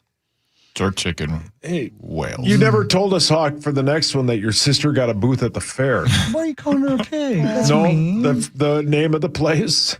That's Sausage Sister and me. When Congrats. pigs fly. A flight of pork sausages wrapped in puff pastry and served on a stick. Let me take a look at this. Oh, yeah. Ooh, okay. Sure. Yeah. That's interesting looking. There's different toppings on them. They are, yeah. All right. I'm going to try it. Hey, Ben's here. Almost done. Hi, Ben. Hi, Benzie. Good to see you. Those are little bite-sized. Yeah. sausages. The fried and the furious Cubano drift. That's very clever. Yeah, that's At brilliant. Herbivore Butcher. Deep fried Cubano style sandwich made with a crunchy tortilla. Yeah. Oh, Hammering that. What's your favorite Fast and the Furious movie? The Tokyo Drift. With Mike Winchell. Yeah, that's the one. Yeah, with the quarterback. The strawberry ube sundae tart Yeah, that looks great. at Sarah's Tipsy That looks Pies. like a one-biter, doesn't it? That looks yeah. That looks amazing. There's a lot of colors. There you go. Perry, what's Again, the if next you one? are following along here, we are also doing this on KFAN.com/watch. Zacho's got pictures of all these things as we're doing this. We're almost done. Peri Peri Bowl. Fried peri peri hot chicken. I don't know what that is. Peri Peri whales. Is it good? Yeah, it's so good. It's a more popular thing overseas for sure, but it oh my God, it's unbelievable. Yeah, that looks good. I'll have that. Okay. Hey, our guys Which one? at the next one. Oh, O'Gara's. That's right. The Sligo hell slider bites on a stick. Ooh. Hell yeah. Oh, okay. Yeah, that looks good. Yeah, that looks I really have good. those. They are homemade dumplings stuffed with a cheeseburger blend made of beef, cheddar, pickle, and onion. Yeah. That I want. Yeah. Dano, bring them. Yeah. Dano, we need those. And we need them stat. Yeah, Dano. And then you can get a frozen White Claw there, too. You ever have Oh, one yeah. of those? God, of course. Duh. O'Gara's at the fair is Oh, A plus. what's Hard going to on be- it's here? hard to leave there. Yeah. Brandy old-fashioned cookie dough. Ooh. Edible cookie dough infused with non-alcoholic brandy flavor combined with orange zest, cinnamon, dark chocolate chips, and Cinnamon. dark-dried cinnamon. Okay, I'll try that. Yeah, sure. hell yeah. I'll try Oh, that. yeah. I'll try that. Tommy's favorite sandwich coming up. The apple donut ham grinder, I thought it said French kiss, not You first. need help. You need Minnesota help. Farmers Union coffee. That looks good. The next one though, banana butterscotch barn raiser. Oh, Vanilla my. pound cake layered with Oh, roasted man. bananas, butterscotch sauce, and caramelized croissant. Yep. Yeah, I'll Let me have take a look that. here. Oh, that looks good. I'm still waiting on Dano to bring those. Yeah. Well, I don't think he's going to bring it now. Well, he better be on his way. Yeah, Dano. I don't know how to say this last word. Bucket of chicharrones, freshly Yeah, deep chicharron. fried pork rinds, Sure. sprinkled with chili pepper Yes. and lime seasoning. Yeah. Is Ben looking at this stuff too? Yeah. Oh, yeah. Oh yeah. Sweet peach lemonade sparkler, That sounds nice. Take a look at that. Yeah. Okay. Yeah, I'd have that. That's a drink. The next one looks amazing. Oh, Sess is going to Latte hammer tots. Oh, dude. Deep Yeah. fried tater tots tossed in Cajun. wow. Tagine. We almost got an F word. Tahini. Yeah, we almost did get that Oh, man. Oh, Elote whale. Oh, look at that, Whales. Ben. Look at Oh. that. From Tot Boss. The Tot Boss guy Son brought of a whale. bitch. Tot Boss bangs. Oh, that guy's great. Yeah. Could somebody please bring us food? We're starving. Yeah. Caramel apple iced tea. And then strawberries and blueberry cream parfait. That looks good too. Dockside poppers. Yeah, what do we got there? Seasoned cream cheese, bacon, artichoke hearts, and jalapeno peppers combined with breaded and lightly fluffed. Sure. oh man, That doesn't look Yeah, bad. that Doesn't look looks bad. great. Doesn't look bad. they are snapping off with these foods. We're almost Yeah. done. Yeah, this is a good year. Yeah, God. Dockside poppers, a mango sticky rice refresher, Sure. coconut milk, evaporated milk. Let me take a look at that. Yep, okay, that looks fine. I'll try that. We got strawberry crunch mini donuts. Oh, hell yeah. Yeah. Yeah, look at those things, Yes, man. sir. Oh, let's get it on. Yes, Let's get it sir. on. Yes, sir. That looks Yeah, phenomenal. that Talk looks to me. amazing. Yeah. Okay, the next one, pumpkin Yeah. bar funnel cake. Yes. Jesus. I Yes. love funnel cakes, man. That's so easy to be Son of a fat. bitch. Yeah. Son of a Yeah. Son of a bitch. Yeah. The fair shreds. Up next, Look at this stuff. the dill with it cookie. White chocolate chips, Brilliant. finely chopped dill pickles, and freshly dill baked into a cookie. I don't know. Let me look That's at a lot. Pickle I don't and know about chocolate. that. Yeah. I'm trying to. You're stoned. Why not? Yeah. Let's be honest. I'll try it. Yeah, me too. I'm not sure I'm going to love it, but I'll try it. Yep. And then, of course, the last one, two-tone Bloody Mary mocktail. Hell yeah. All right. Yeah. Okay, Yeah. cool. So there you go. Those are your brand new State Fair foods. Hell yeah. That looks good. great. Fine. You know, God, I get can't wait yourself for the ready. fair, huh, Benny? Right. Exactly. Yes. Exactly. Sure. Yeah. Tom's. Yeah. Yeah, you're there I gotta every be there day, aren't 8 you? days. If you need Eight I'd come days. join you if you need a segment killer. I would love to come on there. Oh yeah, we'll have you on. Let's roll. I would love You that. should play that game you played the other day on Instagram. Hide the wiener? Close. What game? Oh, you mean the video we balloon sent pop you. it? I mean, you'd be facing the Tom Brady of it if you played him. I would need a smoke. Tommy's like, do we have to use our hands? Oh, my gosh. Do I have to look? We are so late, and we have so much to get to. Ben Lieber's here. Tommy's over there. Max is here. Saucy Zaxo's back.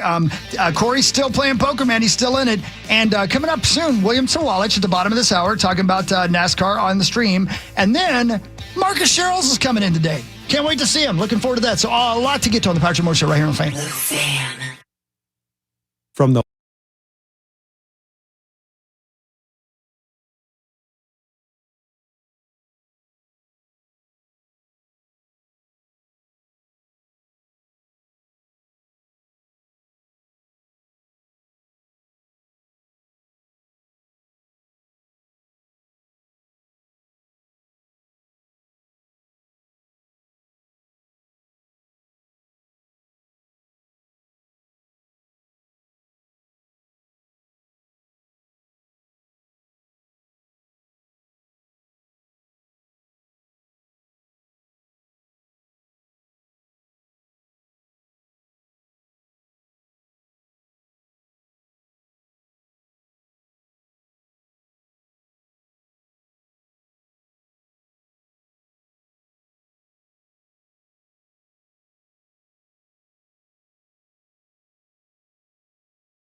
Vegas trip up for grabs. Details at KFAN.com/25.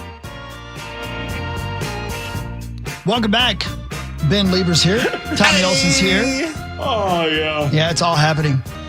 Do you guys know like how good Cheryl's was? Like how strong he was? I've told you that before. Marcus right? Sherrills we're talking about, who's coming in here a little bit later today. Oh my God. Yeah? Like Eddie, How strong he was? freak athlete. Like his numbers. Well, I know were he's nuts. a freak athlete, but like you're talking Twitchy. pure strength. Yeah, Well, like- yeah, I know all that, but you're saying strong. Hang clean guy. Really? Yeah. Him and Brock Vereen. You guys remember Brock? Well, I could see Brock Vereen. Yeah. Marcus. And Marcus had like a 42-inch vert. Ask him all about it. No. I knew he was explosive. I didn't know that he was. Sure. Ask him about it. Yeah. And then he has a place called Chip Shot, or no, maybe Chip Shots. He owns this place down in Rochester, and it yeah. bangs. It has like golf simulators. It has ETS. He owns one of those. All of them. Nasty. You see Zach's text? No. It's maybe your favorite text of all time. Say less. By the way, Zach, why did you say we should take our shirts off in French? I don't know what's going on. But it's for the Stream. It's for the stream. what did I miss? Do good numbers. It'd be great. Texted him to get closer. Yeah, he just told us to get closer for the camera frame. Yeah, got it. So, Yep. Tommy, get over here, you big stud. the previous text in our group chat between the three of us was Tommy saying, "Sounding great, gang," on March 27th, 2019. Oh my the gosh. Wednesday before Power Trip Vegas, when you guys were all on the flight, and it was just Ben and I for much of that morning. Oh, that's what that was about. Yeah. 2019. Man, that seems like a million It years was ago. 80 years ago. Yeah. Marcus Sherrills coming in a little bit, and we have William Sawalich here at the bottom of this hour. So we'll get to some news real quick and just tell you what's going on in the world, but we won't spend too much time on it because most of the news is not good news. This is KFAN News with Chris Hockey, presented by the St. Paul Saints. You know I love the St. Paul Saints, and you know they play the best baseball at the best stadium in town, and they will be back real soon. Get your tickets at saintsbaseball.com. The 17th, they play Louisville at CHS Field. So go, St. Paul Saints. Here's what's going on in our little world, Ben. What's that? Well, we talked about it earlier, but the passing of Bonnie Tyler, total eclipse of the heart, 75 years old. She passed away. Mm-hmm. Rest in peace. Mm-hmm. A new study provides sobering information on the impact of head trauma on NFL players. Mm-hmm. I don't know if you've seen new information or not, but this is brand new, according to Tammy Trujillo. Researchers at Boston University and Mass General Brigham say professional players are 4 times more likely to die of a neurodegenerative disease than the general population. Among the nearly 20,000 former NFL players studied, the length of their career played a role. Those with 5+ seasons doubled the risk of contracting ALS, Parkinson's disease, or dementia. I'm Tammy Trujillo. Are you guys contacted about this stuff from time to time? Do they? Is that not something that the NFL reaches out to you guys about, or anybody? The union? Does anybody reach out to you about this stuff? About being a part of the research? Yeah. No, I mean, well, okay, kind of. Okay, yeah. But I don't really know how much the information is shared. Got it. Okay. So we have a really a great program for all the retired NFL players that you can go to, I don't know, call it 7 or 8 major hospital systems. Unfortunately, Mayo's not one of them. And you can get your brain body, they call it the brain body assessment. I think that's what they officially call it. And it's basically like the Mayo Executive Physical. Oh, really? That's cool. And That's nice. they do it for free. And they put you up. It was sweet. I went down to Tulane. Did you do it? Oh my God. It was awesome. So you're supposed to do it like every 5 years or something like that. Anyway, they go through the whole battery of tests, plus all these brain scans, plus all this cognitive testing. It's kind of exhausting. It's 2.5 full days, 3 days of testing, and you are mentally exhausted because you're going through all the cases. I bet. The thing is, I don't know if they share that. You know, like if it would be fine with me, I suppose, if it was privately shared with a research group. If they said like, hey, if I'm not like a name, I'm just a number. And that's like, here's, reference number, blah, blah, blah, blah, blah. These are his test scores. This is what we have. I mean, it's possible they do that, but I don't think I've ever been directly asked to be a part of like a brain study. Interesting. There you go. Cool. Well, I guess they're continued to keep an eye out And that's a good thing, right? We need. Well, the thing is, like, I want to know. I guess I want to drill down even further into. I wish they would tell us what are the key factors for that. Is it just head trauma? Is it just repeated head blows, or is it lifestyle? Oh yeah, right. You know, because there was a theory back in the day that these guys that would have brain issues and just overall health issues and a lot to do with the brain, steroids were involved, street drugs were involved. You know, along with repeated head blows. Like, is it just one thing, or is it a combination of a lot of lifestyle choices? Because, you know, now that we know what we know now about concussions and recovery is completely different than it was 30, 40 years ago. Okay, yeah. So what is it? Is it just one thing or all of it? Yeah, that's good questions. I don't know. We'll keep an eye out. If I know more, I'll let you know, I promise. Also in the news today, well, there's 75 different things, but this is an interesting thing and something I've never heard of before. Have you guys ever heard of transient global amnesia? No. Me neither. No. But Katie Couric has. Journalist Katie Couric is opening up about a health scare she experienced last month known as transient global amnesia. Couric detailed the incident where she lost her memory in a Substack post titled, "A Day I'll Never Remember." What began as a regular day in Aspen turned into a medical mystery after she was taken to the hospital with no recollection of basic questions, such as the year or who the president is. Doctors initially began a stroke protocol, but after a clean MRI and some tests ruled that out, the journalist was diagnosed with transient global amnesia. According to the Cleveland Clinic, TGA is a rare medical condition in which you experience a sudden episode of memory loss, but it typically resolves on its own. I'm Mark Mayfield. Weird. Very weird. So strange. Yeah, that is so strange. Never heard of that. No. I've had a stroke protocol. Have you? Causes and triggers include sudden immersion in cold or hot water and sexual intercourse. Okay. So I don't know what Katie was doing. In cold water, no kidding. Whoa. I mean, because Solos. I'll tell you what, man, I've done just 2 of those cold water immersion things. Like, what do you call those Cold things? plunge? Yeah, cold plunge. I ain't doing another one again.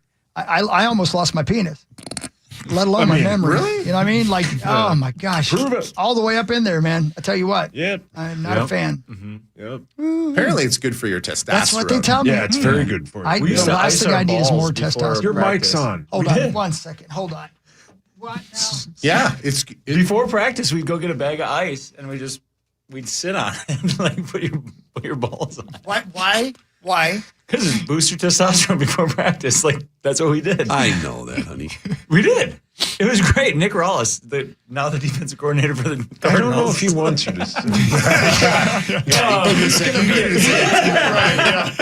Yeah. And then, but that ice tubs, we used to have Why like did horse. you need more testosterone in practice? Because we want to just get amped up. You want to get amped up, dude? Okay. Start fighting. Between 2-a-days, we ever tell you about because we would take ice class all the time. And before we got like the new facilities, we used to get like horse troughs, like big old, like how they give water to horses. We'd fill those up with ice. And Matt Carafel made a tradition that all the O linemen had to bite the filters off cigs and smoke cigs in between practice. Because we were dirt bags. I'm going to say it. Smoke cigs. No, you can't say it.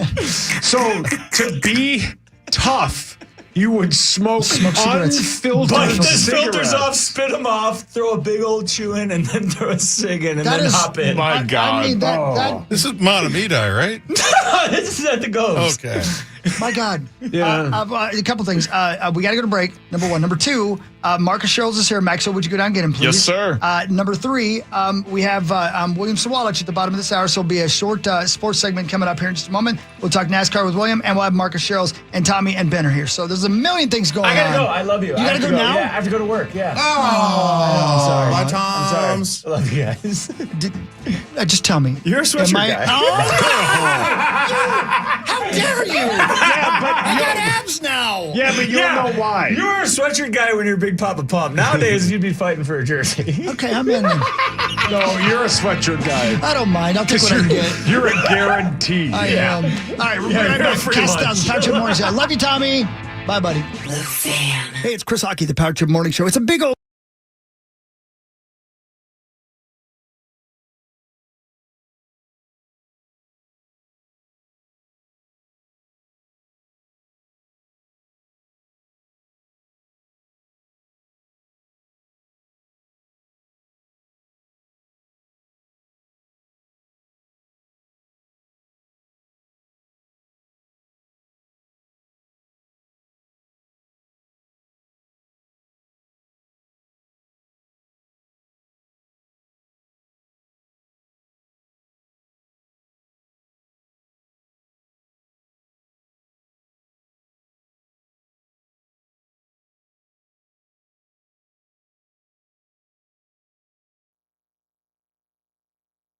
Do we do this again? I don't know. I mean, it worked so great in the 6 o'clock hour. Do we just like pick one break an hour and we just kind of talk and use the chat and I actually interact with y'all? Do we do this? I don't know. I'll call it the halve hour. I don't know. We that was a terrible idea. Terrible idea. Yeah. So we're just kind of experimenting, especially with Corey being out. We'll just kind of mess around with this. So it's better than zeros. See, this is what a compliment. What a compliment. It's better than nothing. Thank you. Oh man. Thank you, Michael. It's better than nothing. Better than no sound. That's good. We'll see, because maybe we'll get 3 minutes in and it'll be like, actually, I'll take the silence. But the great thing about that is you have a volume control, so you can choose to just mute my audio and just look away. But anyway, let's do it every half hour. Yeah, here we go. How's Corey doing? Update. So he's at 105 chips, which I think works out to like, I'm a math. By the way, ChatGPT has been the biggest help on this whole thing too, just trying to understand how all this works. But he's got about 5 or 6 big blinds left, I think. So they're going to come back. And actually, I didn't realize they after I looked yesterday, they took a couple more players out. So the top 1,800, or make that the top 1,800. The top, where is it here? 1 second. And that's not showing it. Where is it? Maybe not have. Okay, I don't have it again. Bottom line is they got like 7 or so, I think, players left to eliminate before the money kicks in. So I believe they'll do it hand by hand. So they'll all the tables with all the 13, almost 1,400 players that are remaining. Divide that by 9. So I don't know how many tables is that. See, this is why White Bear math. It's not good. Don't go to White Bear if you like math. 155-ish tables. So they will go hand by hand, and after the hand is, or everybody does, all 155 tables do a hand. They'll see how many players got eliminated. If it goes below the money, then they go back to play on and they play normal. The clock starts, everything's good. If they don't get to that, they'll play another hand and then another hand until they finally get to the money. I would imagine Corey will be folding like crazy. He will be getting some steps on his Apple Watch because it'll register as a step. He'll get his like 1 hour of standing a day, and it's going to be great. So he'll hopefully cash. I don't know. It would be very tough for him. I think not at this point, but hopefully, and then after that, maybe he can double up and stick around for a while. But it's going to be an interesting start to that. So, yeah. So anyway, let's get back to the chat here.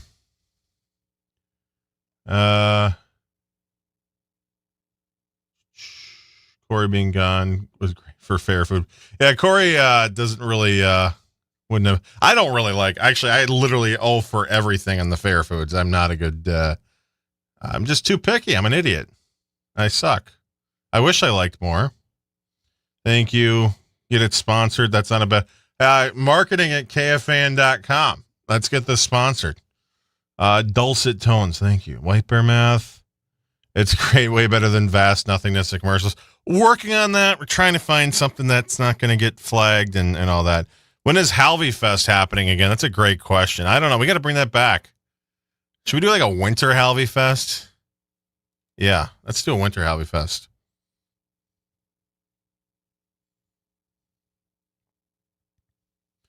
Let's see here. He's on the bubble. Zach, can you divulge who was? I don't know who was. I can't say that. Thoughts on Dylan Larkin? He should come here. He should definitely. Well, he should be traded here. All right, we got William Sawallich coming up right now, so we're gonna go back to the radio show and let's have some fun, huh? Soda's home for football.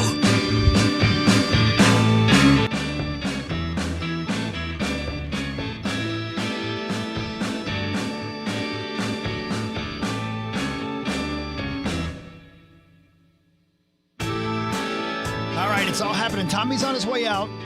Marcus Sherrill's just walked in, and I'm hearing that our guest, hi, buddy. See you, Tommy. Love you, buddy. See you later.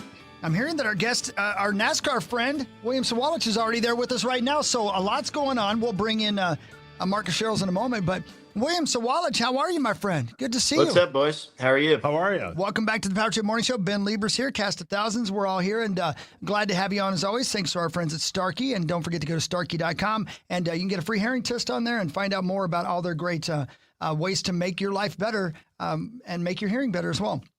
William, we're going to get right to the point. Let's do it. I watched you marching down pit lane.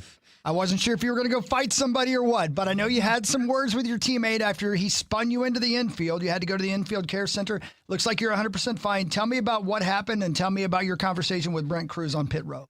Yeah, well, first of all, we had a really good race and a really good car within the race. We had to go to the back from a pit stop penalty in the second stage, and we made it all the way back to fifth, middle of the third stage. So I would say we had a car capable of at least a top three or maybe winning.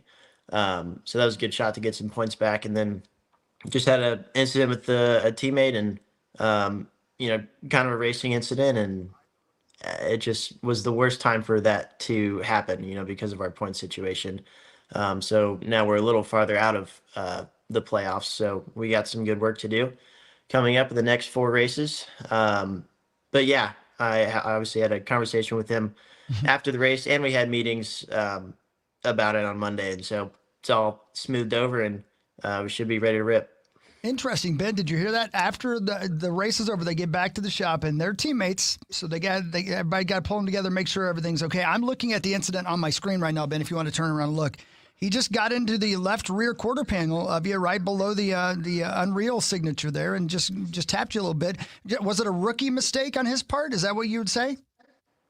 I mean, he is a rookie, but he knows how to drive these cars very well. Brilliant. So when you get close to somebody's rear bumper, it's called packing air. So you take air off their rear spoiler, so that's less rear downforce. So you lose the rear of the car, and that was happening. So I had to, get out of the throttle a little bit to try and save it. And then, obviously once he taps you and you're sideways, it's kind of over. So that's exactly what happened. It all happened, pretty fast. Didn't expect that. He was a little better than me on that restart. And I think he could have passed me cleanly, but unfortunately we got together. It is interesting because, we'll move away from this in a second, but Ben, you saw, you started to lose the rear end a bit because he was, as you just said, affecting the air on your race car because he was so close to you. So even before he tapped you, you were already getting squirrely because of it. Yes. Yeah, no, air's crucial, especially on the 1.5 mile tracks where we're going super fast and, we're not drafting there. Technically, you can kind of get a little bit of a pull on a straightaway, but the air is more effective in the corner. We call it dirty air. So you want to stay out of somebody's wake. The guy who's in front of you, you want to stay out of his wake that he punches through the air. Go ahead, Ben. Gotcha. Always good to talk to you again. I am curious about this, though. I know that you don't have to get into like the personal things that happen with teammates, but I am curious just from a setup standpoint. You have 2 cars, same team, 2 different drivers. How different are the cars on race day? Because you have the same engine, the same manufacturer, I'm sure the same kit setup, but you guys probably have different preferences and maybe how you drive. So like how much different are the cars that you're driving versus your teammate? Yeah. So going to a newer track like Chicagoland this year, It's not new. Last time we raced it was 2019, but it's new-ish for all the rule updates and new packages for the cars that NASCAR put out. Um, you know, based off of sim drivers, all four of us that was probably the most different race we were at setup-wise. But everywhere else that we've been to, like 3-4 years in a row, we're all pretty close. We all share notes. Everybody can see what everybody's running. At that point, it is down to driver preference and crew chief preference, and your sim model that you run. So, if the sim is running a little bit tight, which is not turning well with the front tires, you can probably get a little behind and unload at the racetrack in practice a little loose because it's not right. So you have to make sure that's right before you go to the track, because we don't get practice, so we have to use a simulator, and all that simulator time can sometimes not be worth it if the tire's not scaled right. So a quick follow-up to that. So I'm assuming you guys have 2 individual separate spotters for you and your teammate, but is it the same crew chief that is communicating with both of you guys, or do you guys have separate crew chiefs that are giving you different opinions and options during the race? Yeah, no, separate crew chiefs. So 4 separate crew chiefs, 4 separate spotters for all 4 drivers within JGR. So that gives each driver a different strategy, and 2 tires, 4 tires, whatever you want, pit, don't pit. So that it makes it interesting, and each crew chief kind of has their own style and strategy of what they like to do in a race. Again, go ahead. I'm sorry, Zach. You mentioned the bad timing, obviously, for that wreck because of the new chase. I guess we're not even calling it playoffs anymore. That situation. Where are you standing there, and what do the next couple of weeks look like as the regular season winds up? Yep. I think so. We're 13th, top 12 make it in for the end of the year. So we're right there. I think we're 40-ish points out going into that race. We were maybe 20 points out. And, if we got a top 5 there, we were probably going to be 10, 15 points out. So we were gaining on it. So now these next few weeks are going to be really important, trying to get stage points, obviously good finishes. And, the people that we are racing in the chase, which just so happens to be my teammate, it really depends on how their week goes as well. There you go. Again, William Sawalich, Starkey Racing, and Joe Gibbs Racing. As you head into racing, where are you guys going this weekend? What's the track like, and how do you feel about going into this last race before the chase? Yeah, so we're going to Atlanta this weekend. It's a 1.5 mile track. Our motors are going to be restricted, so we're going to be drafting there. It's basically like Daytona on steroids, just because it's smaller. Everything happens twice as fast. It's actually really good racing. It's probably some of the best racing on the calendar, but we've been decent there.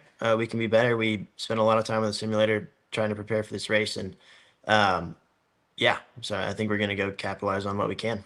Go get him, man. We appreciate it. William Sawalich, again, is our guest. Starkey.com. Go in there, get a free hearing test, find out how they can help you even more with your hearing.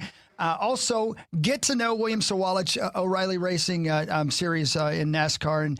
And as we follow your career, man, it's been a lot of fun. Thank you for letting us in on this. We believe in you. You're going to make the chase. This is another win for you this weekend. The first Minnesota native to ever win a NASCAR race. William Sawalich, you're going to get your second one this weekend. Thank you, dude. Thank you, guys. Have a good day. See you later. Good there luck. he goes. Bye. Absolutely.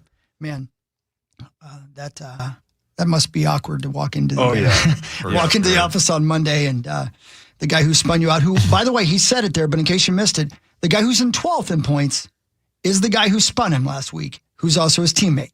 So him being not in the chase this starting next week could be because of that spin, because his teammate did make it. Oh, that's got to be tough. Yeah, that's tough. Yeah, that's tough. Marcus Sherrills. Woo! What's up, bud? What's How up, are you, man? Hey, guys. Thanks for having me in. I appreciate it. It's so good to see you again. It's been forever. How's things?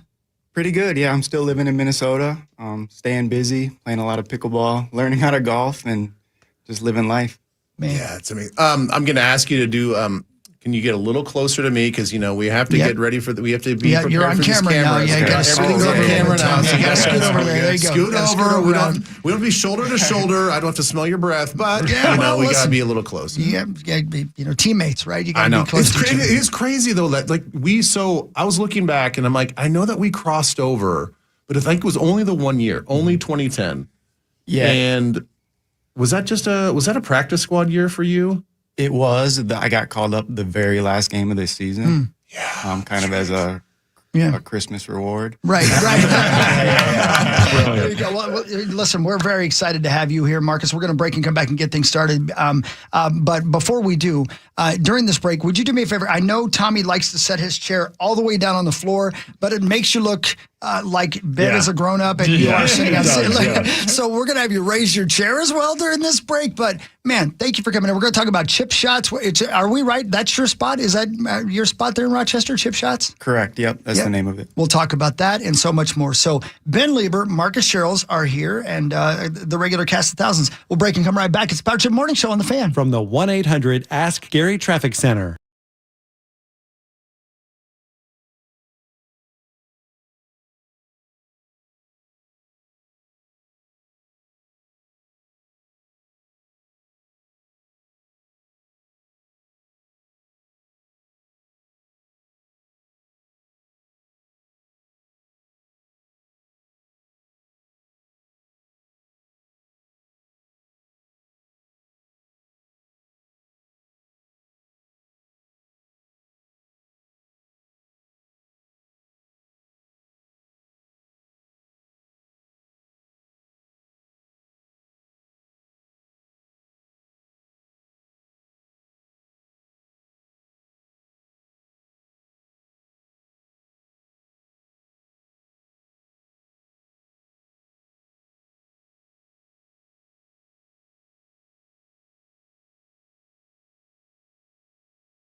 shows at Treasure Island this year, including Joe Bonamassa on August 15th. Snoop Dogg coming to town September 5th. Ron White, October 17th. Get the complete details on all of our upcoming shows on the concert page at KFAN.com, keyword calendar. Thank you, Zacho. And by the way, I'm watching right now on the chat on KFAN.com/watch. And somebody just asked, anybody else heading to DL for the show tomorrow? We are. Yes, we are. And we're bringing Maxo. Yeah, baby. So can't wait for that. Looking forward to that. Zach will be there. Max will be there. I'll be there. Saucy will be there. Mark Parrish will be there. And we will have one lovely listener in the audience get to play the initials major tomorrow, which because Corey's still playing poker, Zacho is going to be the man in charge tomorrow. So, million reasons to be there tomorrow at the Hockey Arena in Detroit Lakes for a live broadcast. Hell yeah, man. I've called a game there before. Wow.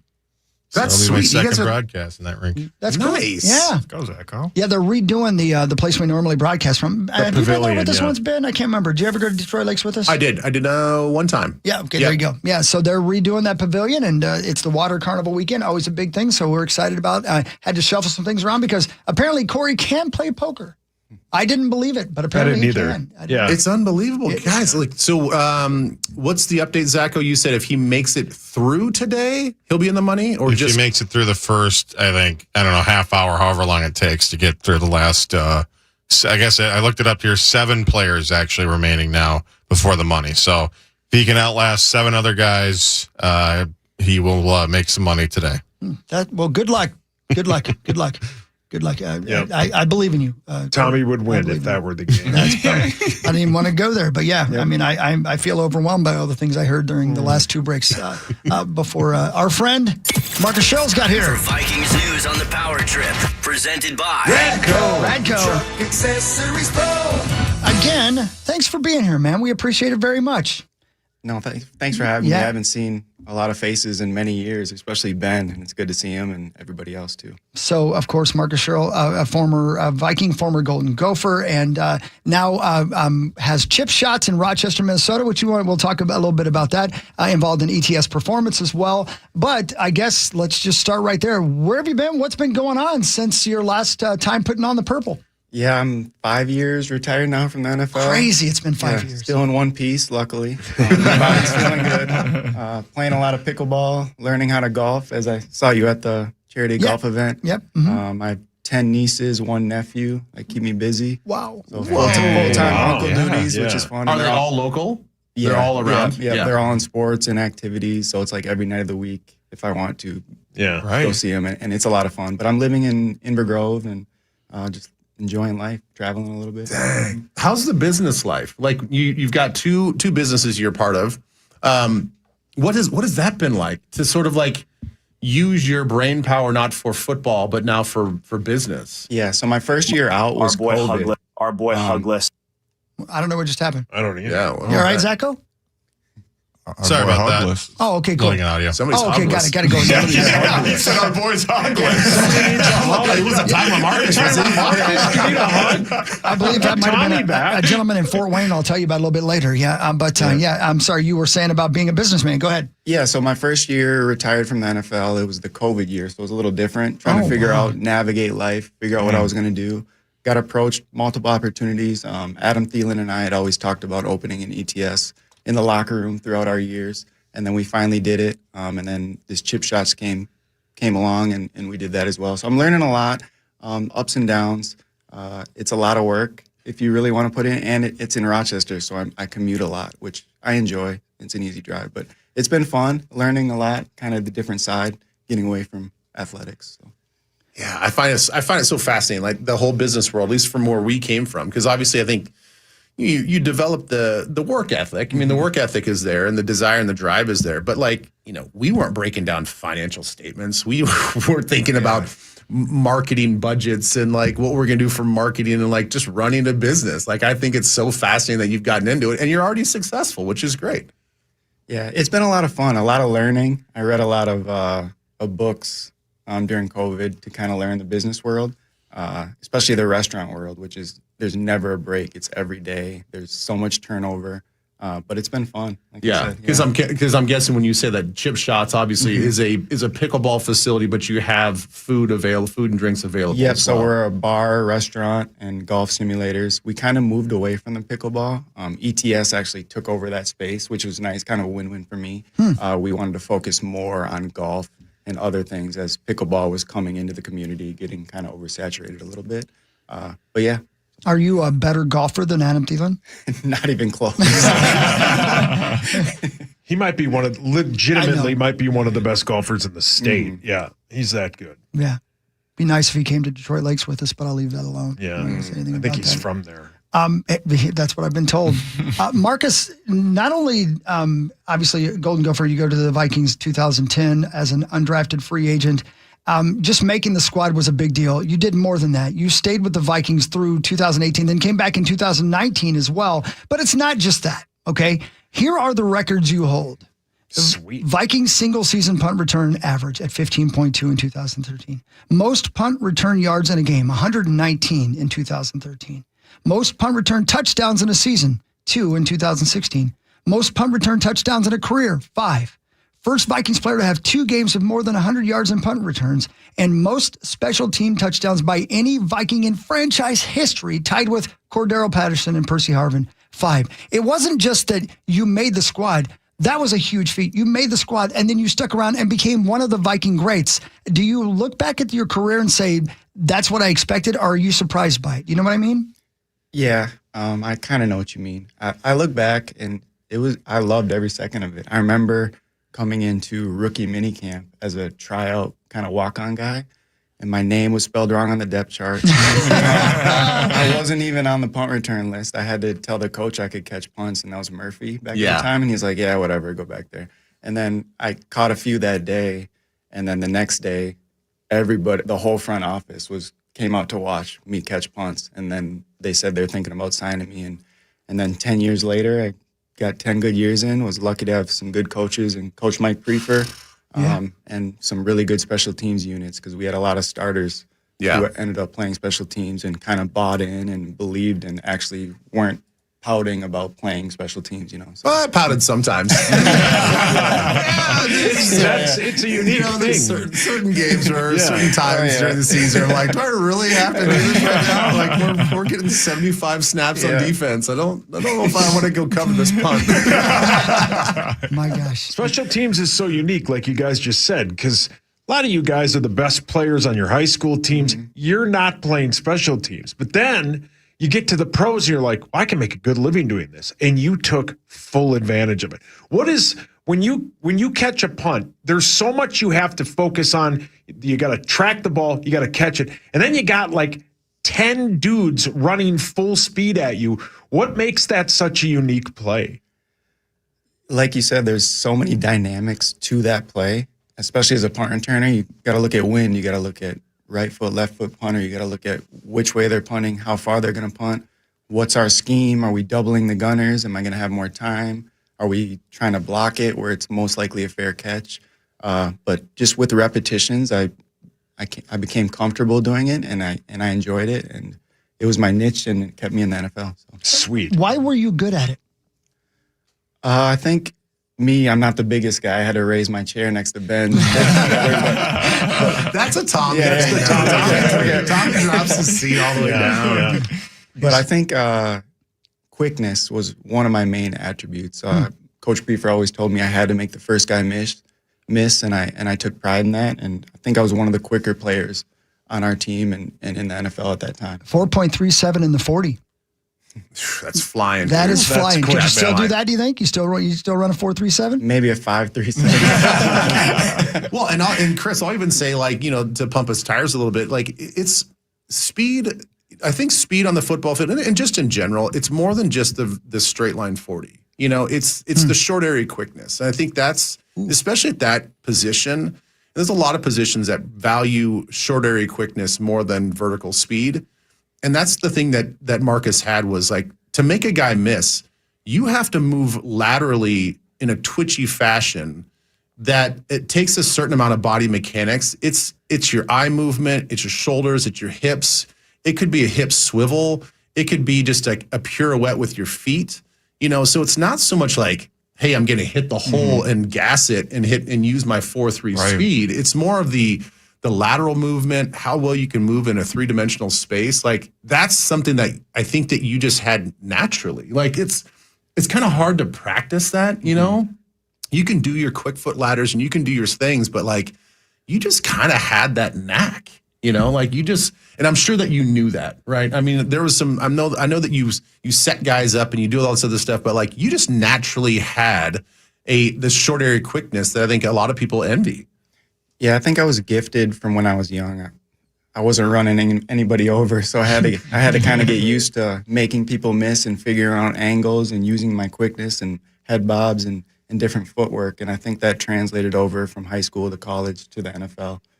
Well, and the other thing, I mean, let's be honest, courage, dude. Yeah, there are a lot of quote unquote tough football players that shrivel when they catch a punt or they have to return a kick. I mean, there are a lot of receivers out there, a lot of running backs out there, maybe less so running backs, but certainly receivers that they think that they can be a returner. And they get back there and like, oh, hell no. Yeah.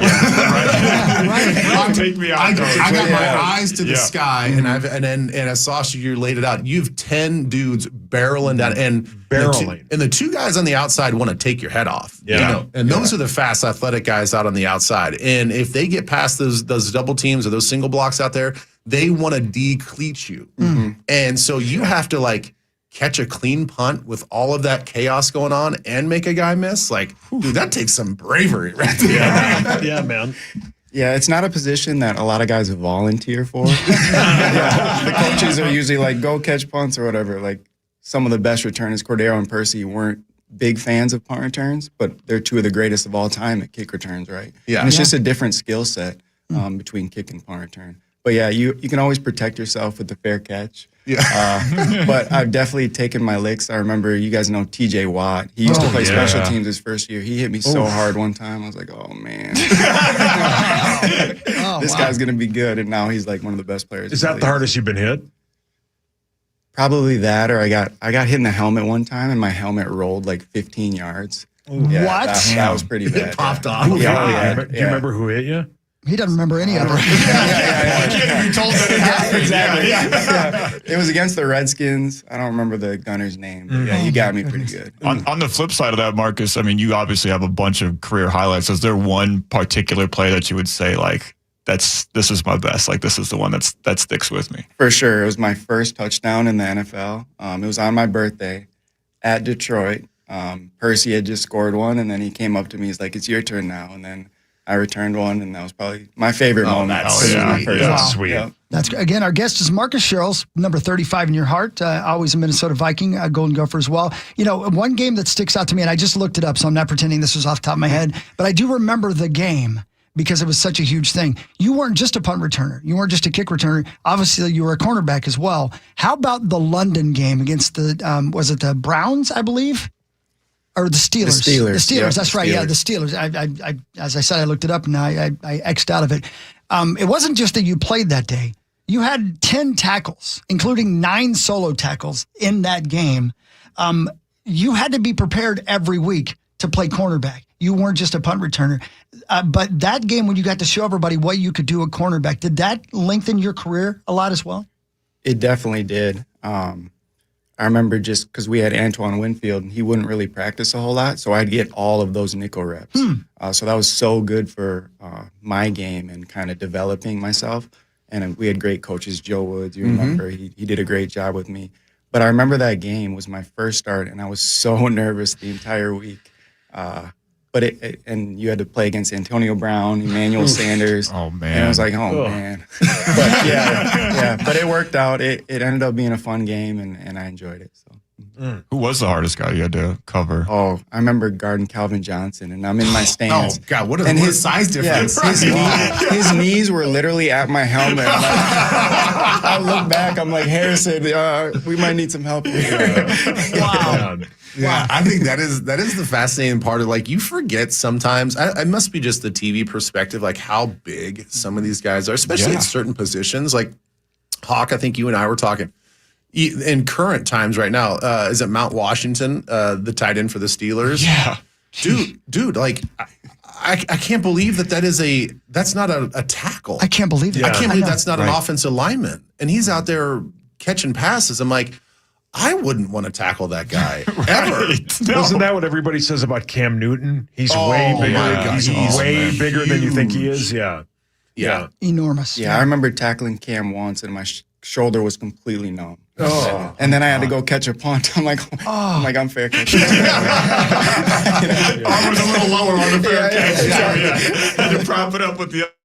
Again, Marcus Sherrill's our guest. I had a question from the chat. Somebody wanted to know, what is ETS? ETS is short for Engelbert Training System. So Ryan Engelbert's the one who started it, and then kind of Adam Thielen kind of jumped on the HQ team. But it's a sports training facility for ages 8 through the professional level. Boys and girls, all sports. So. Yeah, it's fantastic. My boys have done it. I know Greenway's involved as well. Yeah. Fantastic facility. Yeah, and kind of a really cool, just sort of ethos. The vibe there is great. Yeah, I think there's 80 locations now. Wow. Yeah, don't quote me on that. But yeah, it's doing really well. We get really good feedback from all the parents and the athletes. Yeah. That's sweet. And another question from the chat. How does your body feel after taking hits like that and playing the position, playing for so long? And as you mentioned, giving up size to most of the NFL. Yeah, my body, I came out pretty unscathed. I kind of had a Liz Frank injury that kind of shortened my last year. What is that? It's a midfoot injury. Okay. It hasn't really recovered since, and that that was kind of the reason I had to hang it up, unfortunately. But I can still do everything. I still play basketball, pickleball, anything athletic I can still do.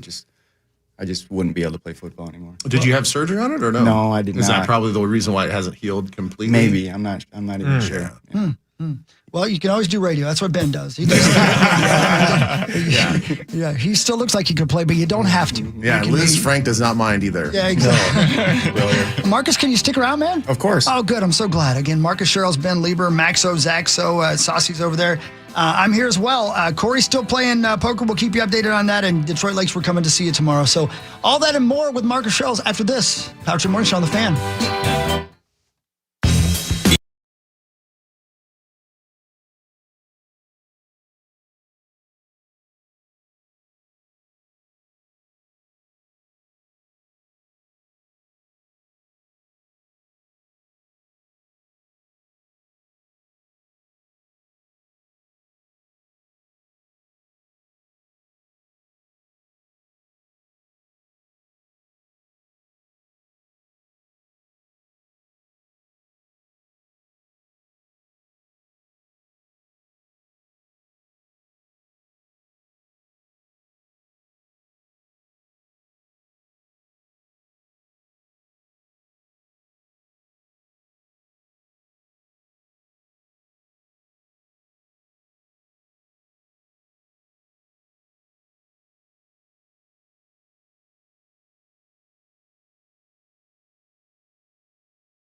to KFAN. We'll have 9 chances for you to win $1,000 every weekday. That's every hour from 9 a.m. until 5 p.m. To enter the keywords and learn more, head to KFAN.com. Bonus Bucks is presented by BigDeck.com. Thank you, Zach.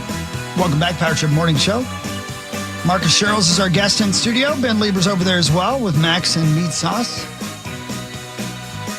Hi, hi, hi. Hi, hi, hi. There we are. Yep, and we are back. There you go. Another question real quick for Marcus Sherrills from the chat. Marcus, somebody's wondering how you feel about the NIL and college football. Yeah, I think it's a little confusing now to most people, but I definitely agree with the players getting paid. I don't really follow it a whole lot, so I don't know the ins and outs, but I think they'll figure out a perfect system eventually. I think it's a little flawed right now and not fair for everybody, but I do like that the players are getting taken care of now. Mm-hmm. Mm-hmm. Yeah. Well, I'm sure your brother has a little bit more of an opinion about it. He was, at least a little bit closer maybe with the people that he knows. I did want to ask you this. I'm a little concerned because you came in, 20 minutes ago and you're like, hey, I have a story to share about you specifically about our time together. And I'm like, oh boy. So if you wouldn't mind telling me publicly the story that you want to tell, and I'm a little concerned. No, don't be concerned. So Ben and I exposed on hard copy. So Ben and I crossed over 1 year. It was my first year. It was your last year with the Vikings, right? I was a practice squad guy until the last game of the year. But we all know everybody loves Ben. He's the nicest guy ever. I was terrified of Ben for like 2 or 3 years after we were done. Because, I was. I thought you hated me for the longest time. And then like we met up 2 or 3 years later and you're like, hey, and I was like, wait a minute, he doesn't remember this? So it was like a red zone. Yeah. Oh, yeah, I know. What did you do? Yeah. So it was gonna scoot away. Yeah. So it was a Friday practice, and it was like the pre-practice walkthrough, jog through in the red zone, and I was playing scout team receiver, and we were running routes, and EJ and Chad were the linebackers and EJ was really banged up, so he was like going through the motions halfway, and I was the slot receiver, and my route was a little spot route where I faked like I'm going across the ball and stop at the center. And EJ and Chad kind of confused it a little bit. And then coach said, run it again. But then the coach whispered in my ear, he's like, instead of stopping, keep running. And then, so I did it. And then EJ and Chad got tangled up and EJ was kind of hurt. And Chad pushed me and I kind of giggled. And then I went back to the huddle and you came up and you grabbed my face mask. And you were like, bleep, bleep, bleep, bleep. Don't do this. We're not doing this way. I was like, oh my gosh. My career's officially over. Ben Lieber hates me. And I don't know what to do. Yeah, I was like, it's not my fault. Oh my God. I don't remember that. I must have went out of body. Yeah. I don't know what's going on. Oh my gosh. Yeah. What do you have to say for yourself, Ben? I have nothing to say. I guess I was protecting my boys. I don't know. I don't know what I was thinking in that moment because that's Ben. You must have just been doing that all the time. I promise you, I rarely did that. But no, I will say it for the record. There was never a time that I did not like you. I think early on we all like recognized like you're a talented player and you were obviously I think people can kind of tell like you were soft spoken and like you were kind of what we wanted every rookie and young guy to act like. And you just did that naturally. Like this guy just comes to work. He doesn't say much. He keeps his mouth shut. Like we want a lot of rookies. And I know that's like old school thinking. It's certainly not the situation now, but you just don't want the overly cocky rookie to come in and they're just talking all the time and like wanting to be buddy with everybody. Like just, you got to earn it first. And I think that's the thing that you did early on was like, you just kept your head down, and you just like wanted to earn the respect from everybody, and you did, and so I certainly felt that, and I respected you pretty early on. Except if you ran the wrong route. So I guess if you're gonna cross up my boys, we're gonna have some words, aren't we? That's so good. Wow. I'm just picturing Marcus that one time he saw, he's like, oh my God, are we about to find Vince? Like, hey, Marcus, what's up, man? Oh, it's so Long funny. time no see. Well, now I need to know who that coach was, because he's really the culprit. Yeah, he's he's really the the culprit, one I huh? should have gotten He's in the his culprit. face. And I'm sure he didn't come up and say, "Hey, Ben, that was me. I was Yeah, on me." no. No, way that No, didn't happen. no way. Well, and I got to be honest, like you get to certain points in the season and you get to those Friday sort of half workouts and you really are, it does become such a mental day for a lot of the vets, and you're not trying to get yelled at by your coach at that point in time. Like, and you're not like, you're just like, just give me the look that we're supposed to see. Give me the look of what they're trying to do. And like, it'll imprint in our heads. We don't need any sort of special teams all-stars out here or scout team all-stars. So that could have been maybe behind the scenes of like, just chill out, bro. Chill out. You went Vince Vaughn on Rudy in the Rudy movie. He's playing like it's the GD Super Bowl. That's great. You would have fought Rudy, man. But it's funny. Did that ever come full circle? Like when you were in year 8, 9, 10, and you're in practice and you're like, let me just get my rep here, bro. And then you have a gunner coming down wanting to be an all-star. Like, did you ever have one of those moments and you would look at a guy sideways and like, come on, bro. Like we got to take care of each Friday. other. Yeah. It's Friday. What are we doing? Yeah, you definitely have those moments, but looking back, being a constant bubble guy, I had to go hard. Yeah. So when I see those guys, it's like, okay, you can't really say anything. Yeah. Again, Marcus Sherrills is our guest. You also, by the way, speaking of the Power Trip Morning Show, crossed paths with not Tommy, but Ed Olson on the Golden Gophers. Am I right? Yep. Yeah, he was a freshman my senior year. And he was already probably 6'7", I would guess. He was a giant. I remember walking in the locker room and seeing a pair of shoes. I'm like, whose shoes are those? They're like size 1,000. And it was Ed, Eddie's the best. Who was your coach, and what was your time at the Golden Gophers like? Yeah, so Coach Mason was my coach my best. first year, and then he got let go, and then Coach Brewster came for my next 3 years. Are you responsible for him being let go after your freshman year? Luckily not. Okay, it wasn't my good, fault this yeah. time. It was that bowl game, right? Yeah, the comeback game. Yeah. Oh, man. That was bad. Yeah. You know, Brew and I knew each other. So Brew was our tight ends coach with the Chargers. Oh, yeah, that's right. Yep. Yeah. Yep. He So, was. Gates. Yeah, Antonio Gates. Yeah. Oh, I'm sure he told that Oh, story. yeah. I'm sure he told you the tells that Julius story. Peppers story as well. Yeah. I think he claims that he was responsible for getting Julius Peppers to North Carolina. Vince Young, Texas. Yeah, Vince Young in Texas. Like, hey, everybody's got to talk about their accolades. Where is he now? I don't know. He's blocked everybody locally on social media. Who, Tim Brewster? Yes, everybody. I just saw this. Where is he Yeah. now? I think he's not in the NFL. I think he's in one of those other leagues now.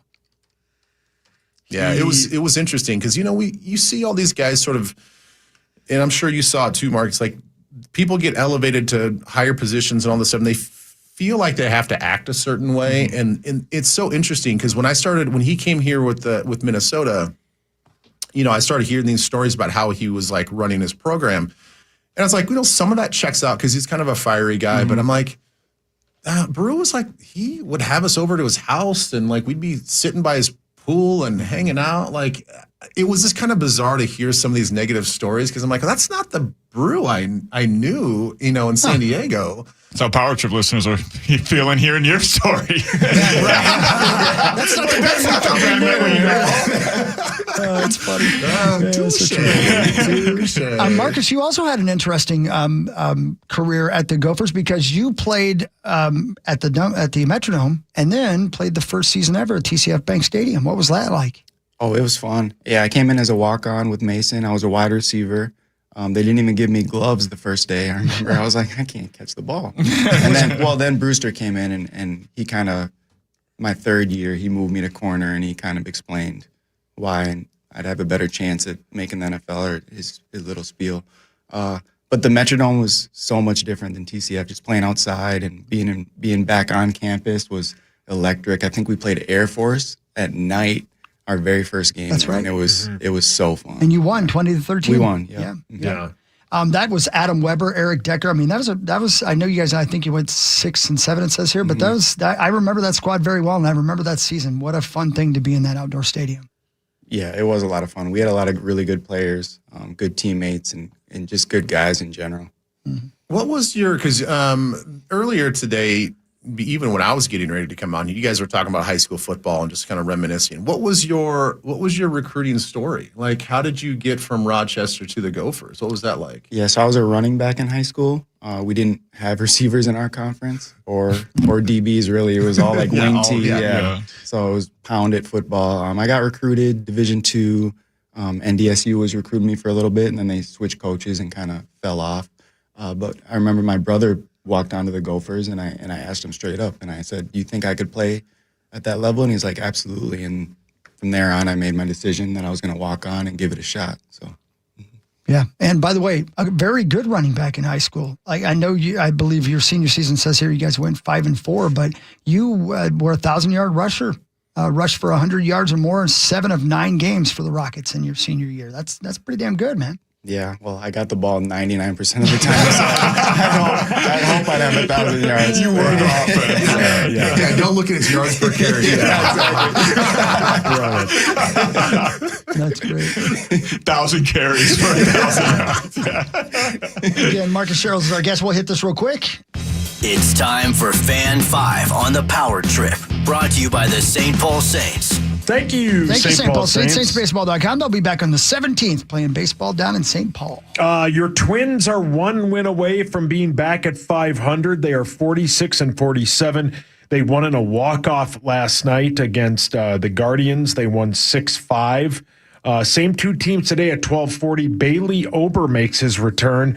Your Twins have won 4 straight. The Guardians have lost 4 straight. So something's got to give today, but they're looking to get to that 500 mark with a victory today. And I want to play this because Shelton was asked about his squad being in the playoff chase, and he said this. The carrot is they play every day. I mean, you guys are around them every day, and that's not to be, a cliche, but they separate so well. Whether it's coming off the Dodgers where we got swept and we played well and didn't win, they moved on to the next series against Colorado and played.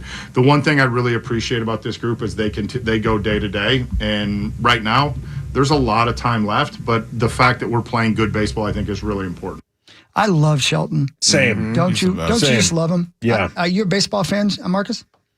I do enjoy baseball. I don't kind of get into it until beginning of the year, and playoff time is when I kind of lock in. Yeah, right. It's fun to watch this team because everybody expected the worst, and it's hard not to be a fan of that coach and this squad, though, especially with what they're up against. So it's fun to see, man. I love to see him doing well. It's good. Yeah, it's a weird thing because obviously we want the confidence to know that the ownership would make big moves if we needed to.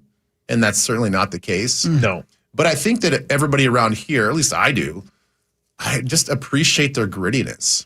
Yeah. Like they know that they have to be scrappy. They've kind of leaned into it. They accept it. And they're beating teams just because they just kind of know how to show up to this stadium every single day, and bring it every single day. And I think that's the one thing that I really appreciate about this club. And it's hard because I almost separate the organization from the team. Like, I appreciate that about the team, and I just wish that there was a little bit more piss and vinegar from the organization themselves. Yeah, 100%. And it's a different person stepping up every month, it feels like. Like, Josh Bell was amazing in June, and then it's Clemens so far this month, and obviously Byron Buxton's having one of his best seasons ever. So it's a different guy every Ryan's month. Been consistent. Right. Yeah.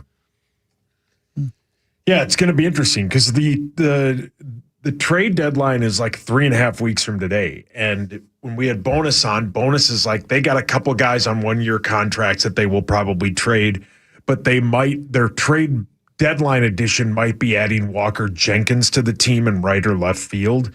But they desperately need bullpen help because, they got Taj Bradley to go 7 and strike out 10, Joe Ryan. But when they get to that bullpen is awful. Hideous. So when you get down the stretch here and you're going to need to start winning games, but you have to rely on that bullpen that is, the Gopher basketball team NIL has more money into it than the than the Twins bullpen. But if they add to that, the sky's the limit. The division's not great, but hey, they're taking advantage of it. Let's see here. I assume, and I think today is the day that the LaMelo Ball trade will be official. I don't know when there's a press conference, but that will happen. But I expect the LaMelo Ball trade to be official today because I think it's going to involve like 5 or 6 teams. Yeah, I'm sure there's still a bunch of details and contracts and money to be swapped and whatnot. But yeah, welcome to the fold officially. LaMelo Ball, hopefully today. That'll be sweet. I'm going to make a video and send. They haven't asked for it, but I'm going to welcome video. What team did he come from? Where did he come from? Yeah. Who are we talking about? What team did LaMelo Ball play for last year? I believe he played for Rochester Mayo. Is that not right? You're just sucking up to Marcus. No, it's good. I'm going to suck up to Marcus because not only did he play football in high school, but you also all conference honors in basketball. Ooh. How about that? Yeah. Sweet. Yeah, basketball was probably my favorite sport. I was just better at football. I was a little short for basketball, but I enjoy it. I still play now, and I still love playing it. Yeah. Watch it. Yeah. Do you want to play with Ben, or are you afraid he's going to throw you around a little bit? No, you need to hook up with Thielen because I think he plays every Tuesday morning. He plays every Tuesday morning like at 6 a.m. or something like that? We've talked about playing together. We've played together in the past. We'll probably play this summer sometime. Yeah. A question for you, Marcus, about your short stint with the New Orleans Saints in 2019. You were placed on injured reserve, but was it at the end of camp that you were placed on injured reserve by them, or did you make it into the regular season? I don't remember. Yeah, the end of camp. Yeah, end of camp, I missed all the preseason games with a hamstring injury, unfortunately. Gotcha. And then kind of got an injury settlement. So. Right. So can you give us just a quick glimpse of somebody that I believe everybody in Viking land really just detests, and that would be head coach Sean Payton. Did you spend much time? Did you get to know him at all? Do you have a different feeling for him? Yeah, he was. It was a completely different atmosphere than Zimmer. It was a very veteran-led team, so they kind of led workouts. They led the locker room. Guys were playing video games in the locker room. There were couches, something that I was not used to at all. But Peyton, he's obviously a brilliant genius offensively. You could tell from day one. Loved to talk, gave a lot of speeches, but he was a really good coach. Here's another interesting facet of that. The assistant head coach was a young man by the name of Dan Campbell. Tell me your thoughts on, did you get to know him at all? Not really. I didn't have much interaction with him. I just remember him being on the field and yelling a lot. That was a hell of a staff because secondary coach, I'm sure you got to know him a little bit in your short time there, was Aaron Glenn. Oh, he was awesome. I used to actually have his poster on my wall, which was crazy as a kid. Yeah, that's a full circle moment. But he was a really good coach, and you could tell he was gonna be a coordinator and then eventually a head coach. So Mike Nolan was also on that staff. Dennis Allen was on that staff. I mean, that was a hell of a staff. It was a good staff. Yeah, I learned a lot in New Orleans in my brief stint there. And then you came back to the Vikes for a smidge, and then you went to the Dolphins for just a smidge as well. What was Miami like? Yeah, so Coach Flores was the head coach when I was with the Dolphins, and it was very Patriot system, a lot of meetings, and they were kind of figuring it out. A really young team, so I was one of the veterans there immediately. But it was fun. It was a good experience to go to different teams and kind of learn different cultures and coaching styles and terminology and defenses. So I really enjoyed it. They're still figuring it out in Miami. Yeah.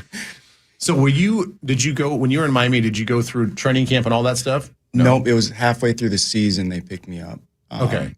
So I played 5 or 6 games. I'm not really sure. And then I came back to the Vikings for the playoffs. Okay. Yep. I was going to ask you about just the heat down there because I had one of my good buddies played down there for a couple of years, and he's like, dude, I mean, training camp is just hideous. He's like, it's just the worst. And they tried to get around it because they would do like late night practices and super early morning practices. So it was kind of a weird sleep schedule and all that stuff. But anyway, he's like, man, it was oppressively hot there all the time. I was in Miami in the fall, so it was hot, but New Orleans during training camp was 1,000 times hotter. It was so humid, we'd have to practice at like 7 a.m. It was like 100 degrees at 7 a.m. It was bad. Yeah. Hideous. I was not used to that. Man, that doesn't sound fun at all. See, and I thought at one time the Saints, I thought they traveled for training camp, and maybe that was obviously before your time. I thought they were in West Virginia for some time, and then they went down to I forget the Metairie. Metairie. Yeah, they're in Metairie now. Yeah. Anyway, Metairie sounds fun. It does sound hot. All right, here's the thing. We'll break. We'll come right back. One more segment of the Power Trip Morning Show. Marcus Sherrill's here with Ben Lieber. We'll get him to tell more stories about Ben. Even if you have to make them up, please give us more. I love that. That's so good. It's so good. It's Power Trip Morning Show. We'll be right back on The Fan. The Fan. Open your free iHeartRadio app. Search the away end.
Yeah, one more. Why not? Let's talk. Quick Q&A. You have any thoughts, opinions, whatever? I don't know how regular this will be, but figure why not? Hop on the old stream, interact with the chat again. Hiya, Nicole. Hiya, G Joy. Nice. Update on Corey. He's in the. He will hopefully be in the money unless disaster strikes. But I think we've 7 players away. They got the bubble. It's going to burst pretty quickly this afternoon. They start at 11 a.m. Vegas time, so that is 1 o'clock our time. So, yes. Belated half birthday, I suppose. Yeah. Ugh. Rounding up to 32 now. It is over. Man, I'm getting way too old. This is ridiculous. Ridiculous. Good morning, everybody. Good morning. I don't know. Run, Johnny, run. I just... Especially, you go to Vegas, you go to these places, and it's like everything is just cheap and awesome and plentiful and wonderful, and yet you come up here and it's just like... I'm telling you, I mean, they get... It'd be one thing if we were the first state to ever do it, but we're like, what are we in the middle to last states to ever do it? And we decided to, reinvent the wheel. I don't know. Don't get me fired up on that dispensary conversation. It's ridiculous. What is the hat you're wearing? This is White Bear hockey, old school. That was like way back in the day. White Bear Hockey Association logo, and the Minnesotan store downtown White Bear brought it back. And actually, it was this combination. Everybody kind of working together. The new I can't say really new anymore, but newer head coach for White Bear Lake, Chris Anderson's been a big throwback guy, and I love it. What a cute little logo there. Little bear playing hockey. It's very old school. Love it. Let's see here. Can anyone watch on the app? It's on ESPN, the app, the ESPN app, this year for the World Series of Poker. I assume that's what you're talking about. But Corey yet to be in a featured table. Love it, Zach. Any news in the Hughes contract? No, but I mean, it seems like an inevitability, though. Again, Minnesota sports, who knows? I have no idea what the Wild look like this year in terms of the outlook on the season, but we'll see if the guys who are coming back and maybe some of the newer guys, how they gel. Will be fun to see that this year. Does anyone else use your studio? Not really. Not at all, actually. All right, back to the show.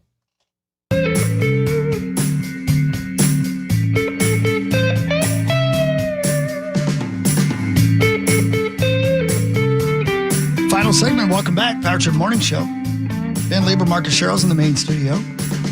Thanks again for coming in, Marcus. It's been a lot of fun. Lots to get to in this final segment here. But I've been getting a couple of emails and questions, and we'll go back to Zach real quick. Zach, for everybody who wasn't listening earlier, what is the update on Corey Cove? Because he will not be with us in Detroit Lakes tomorrow because he's still playing poker against all odds. Yeah, great song. Thank you. He's doing pretty well. He has outlasted like basically almost 8,000 people. So it's not easy to do what he's doing. But right now he is, I think only, 105,000 chips. That is a pretty short stack, but the good news for him is that, there's only like 7 players away. So once 7 more players get eliminated, everybody else in the tournament will at least walk away with money. I think it's like 15 or something thousand, to start. And then obviously the longer you last, the more money you get. But, the key right now for Corey is just lasting long enough to make it to the money, make some change, and cash his second straight main event, which is really, really cool, actually.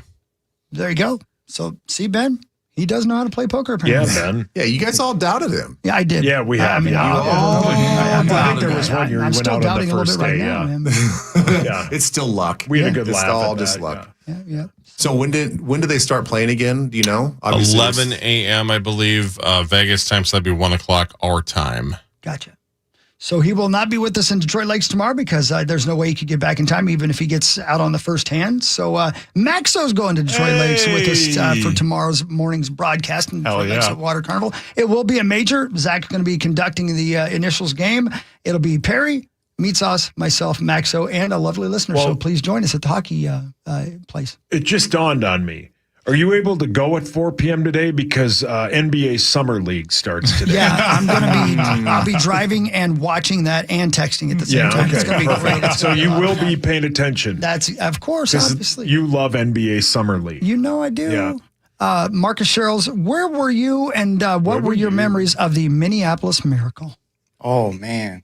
Talk about from the lows of the low to the highest of the high. What a game. I was on the sideline watching, and we were kind of on the bench, kind of moping a little bit. And then all of a sudden it happened, and everyone was speechless, and the crowd went wild. And what a memory, though. That was insane. It was fun.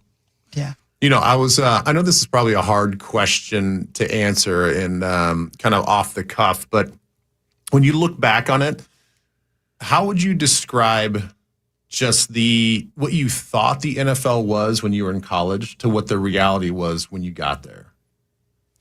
Yeah, when I first got there, I felt like I didn't belong at all.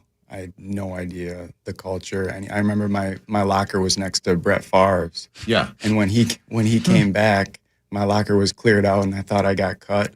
But they told me he just needed 2 lockers, one for his mail, so they moved me to the other side of the room. But yeah, it was surreal. Hold on, that must have meant that.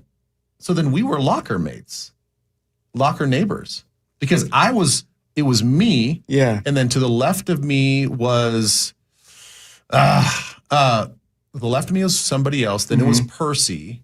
And then to the right of me was an empty locker. I think we were for a little bit. Yeah. And it was an empty locker, then Brett. Until you ran the wrong route. So that was me for a little bit. So and then his mail took over. So Brett had his little garage, and it was kind of nice because I got a little more elbow room as well because his actual locker was like 2 down from me, and then he had the one in between. Okay, so that was funny. you. We've talked about this, but What was it like the first time he showed up? It had to have been surreal. He's like a cowboy, right? Like that had to have been the most surreal moment of all time. Yeah, it was, because we were all, I remember being, we were all I was in the cafeteria at the time when the helicopters were following him around. And we were watching the news coverage as it was happening. And so I was facing the driveway, the entryway in the cafeteria. So we literally watched the Suburban pull into the area, and then, time delay or whatever, there's like a 10-second or whatever time delay. Then we see it on the screen. We're like, what? It's happening right. This is happening right now. And like in about 10 more seconds, he's going to be down by the loading dock, walking into the locker room. Like, this is nuts. And we're just upstairs in the cafeteria. And then, later on, short time later, we just see him sauntering through the locker room, with this little, cowboy Western walk that he has, like he's ready to go duel somebody at high noon, with his jorts on. So it was crazy. But anyway, you were saying. Yeah, it felt a little surreal. And then it's like anything, college experience, NFL, that if you put the time in and you work and you study, that you belong there and you're there for a reason. Yeah. And eventually I got comfortable, especially at the punt return position, and took a lot of repetitions to get there. But I was pretty confident at the end of my career. What about the lifestyle, though? What did you think going in versus like the fact that it became truly your job and your profession, and you didn't have to worry about school? Yeah, growing up, you never, because I didn't really meet any professional athletes growing up. So it's like, I want to be an NFL player, but that's like saying you want to be Superman, because it's not really that real. And then it kind of happened, and it was fun.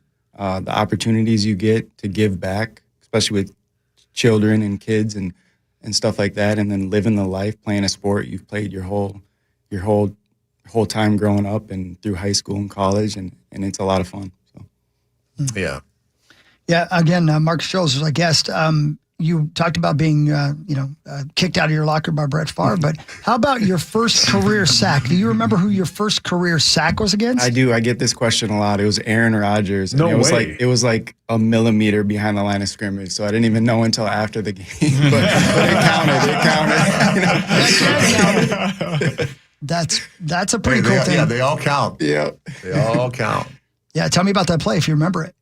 I was playing nickel. I remember we were in probably cover 2, because that's where we're always in with Coach Frazier. Yeah. When in doubt, cover 2. Everything was covered. It was in the red zone, and he went, and he kind of slid, and I was the first one to touch him, and it happened to be behind the line of scrimmage. So. That's great. That counts, man. Right. Yeah, that counts. It counts. That reminds me of just, I think sometimes the ridiculousness of the sport.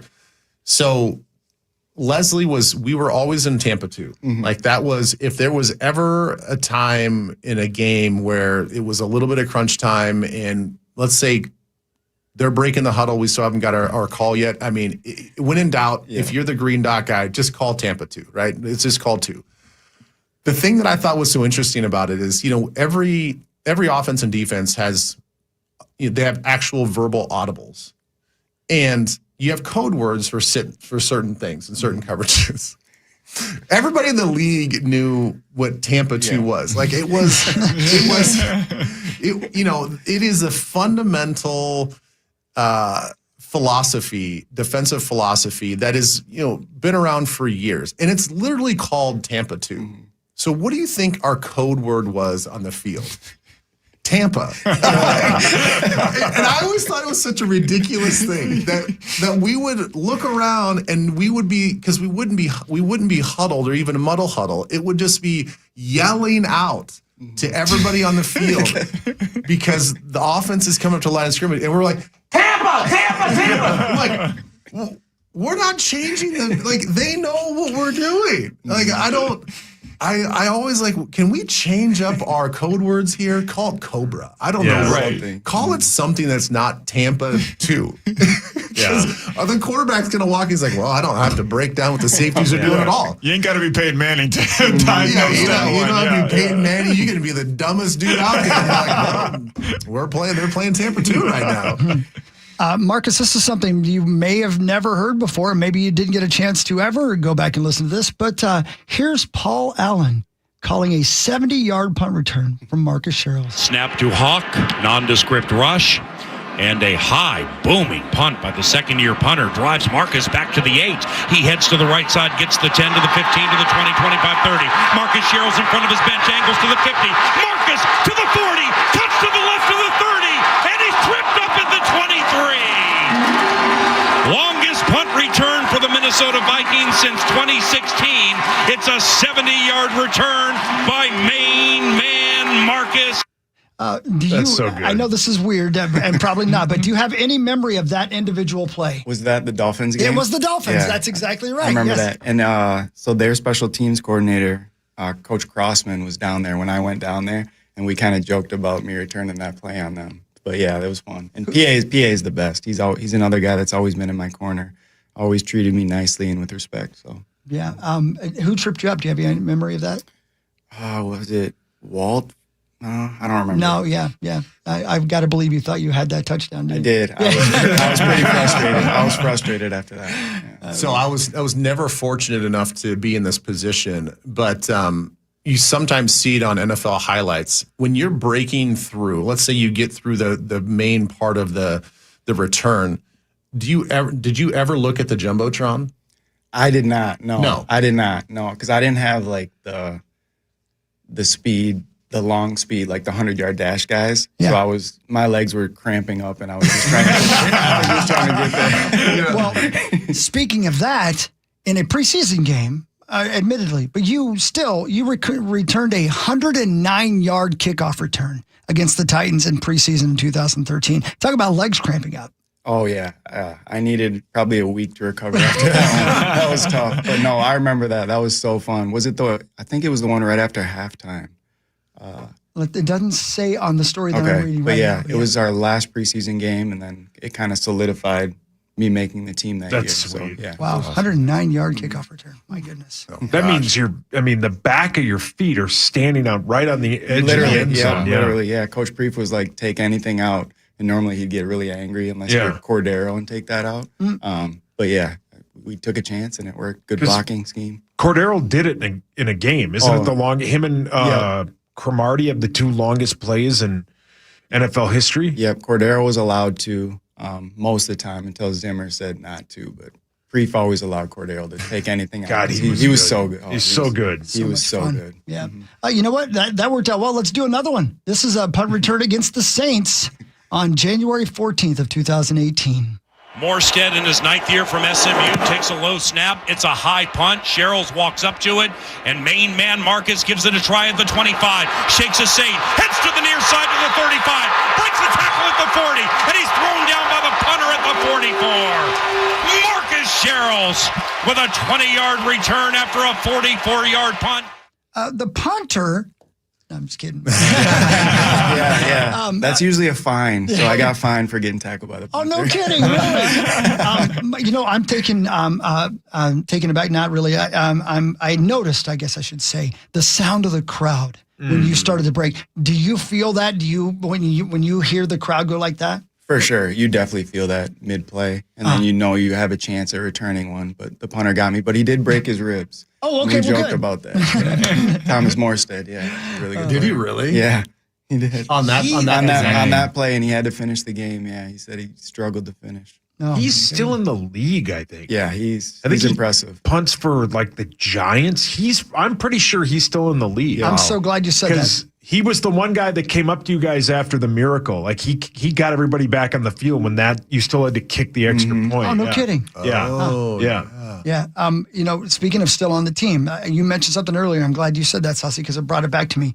Harrison Smith was a teammate, and he's still on the team. Talk to me about being a teammate of his and watching his career. Oh, talk about one of a kind. From the day he walked in, you knew he was going to be special. Ben and I were talking earlier. He wasn't the fastest guy, wasn't the strongest, but his instincts and body position and movement and brain was just, you could just tell he was going to be one of the greats. And he's made a great career, and it's fun still watching him. Yeah. I think that's such a, I think it's such a point that we don't emphasize enough when it comes to sports. And it doesn't just pertain to football, because you see it in every sport. But I think a lot of young kids out there think that you have to be the biggest, the fastest, and the strongest. And I get that there is sort of a baseline, right? You have to be moderately athletic in what you're doing. But I just want kids to realize that it's so much more than that. It is you have to have not only a love for what you're doing, but you can make it so far by just being intelligent about what you're doing. You don't have to be like book smart academically. I mean, that helps, but like if you just understand the game that you're playing, you understand where people are supposed to go, you can be trustworthy. Dude, you can make it so far in what you're doing. And there's so many kids, I think they're like, oh, well, I'm not fast enough. I'm like, no, you're fast enough. Maybe not the fastest. You're strong enough. You don't have to be the strongest, but you can put yourself in a great position to be a high-level college player, make it to the pros by just being smart in your sport, grinding at the film study, which, it sucks because it's boring. There's been many times where, I'm sure you've done it too, Marcus, where you're maybe staying after on a Wednesday or Thursday and you're watching extra film and you are dozing off hard. I mean, you're trying to stay mentally in it and you're just like, just falling out, taking little naps here and there. But yeah, man. I mean, I think he was one of those guys, like you played with Terrence Newman as well, right? Yep. T-New came in and he was brought in because, listen, he was a fast guy, but like he made it in the league a long time just because of his cerebral nature. Yep. And Zimmer trusted him, right? Yeah. He's been with Zimmer a lot of his career, and you could just tell when he walked in, he knew the defense from safeties to nickels to corners, and he was one step ahead of everybody mentally. So. Yeah, I mean, shoot, I'm even talking about that with my young kid. I mean, he's just going to be a sophomore in high school, but he's moving from receiver to corner, and they just had a camp. I know you guys were talking earlier that these high school teams are like all getting together in the summertime and whatever, and I think it's great, just good from the academic standpoint, the X's and O's, and he's out there and he's like, he goes, yeah, we play a lot of cover three. And I go, well, that's great. I go, do you even know what that means? He's like, well, not really. I go, well, let's break it down. So I just kind of taught him what a cover three looks like. And I said, when you're on this part of the field or you're this corner, I'm like, do you know who's going to be your underneath help? And he's like, well, what do you mean? I go, well, in a cover three, you're going to have four underneath. So you're going to have a buzz player that's going to be out in the flat. I go, do you know who that's going to be? And he's like, no. I go, I think that is something that you're going to have to learn. I'm like, I want you to learn what you're doing for sure. Like, you got to know what you're doing, but you also have to expand upon that. And like, is it going to be the outside linebacker that's helping me? Is it going to be the insert safety that's going to help me? Like, you got to know who your help is because that's going to change your leverage and how much space you want to give the receiver as well. And it just allows you to cheat the defense. And he's like, okay, kind of rolling his eyes. But I'm like, I know that your eyes are rolling in the back of your head a little bit because it seems like too much information for the young kid. But I'm like, that's like the next, that's just kind of the next step of like understanding what you're supposed to be doing on the field. Yeah. I mean, do everything you possibly can to make yourself valuable, right? I mean, that's just the bottom line. Absolutely. Again, Marcus Charles, Ben Lieber, and a cast of thousands here on the Power Trip Morning Show. I have a couple of things I wanted to get to outside of football before the end of the show. And one of them is kind of a touchy subject. So is that the thing we got sent about 80 times? About 900 people keep sending it to us. And if I don't address it today, I don't know. I think people might not trust me anymore. Yep. And believe it or not, guys, this is Dateline, Indiana. But not just Indiana, Fort Wayne, Indiana, which I've been to a million times, not far from where I grew up. Is that where Jim Jones is from? No, that's closer to where the rapper? No, different. No, that's a different guy. One of these days I'm going to be right. What started as an investigation into a stabbing and arson took a disturbing turn in Fort Wayne after a man admitted, I apologize, Marcus, he set his own genitals on fire. Oh.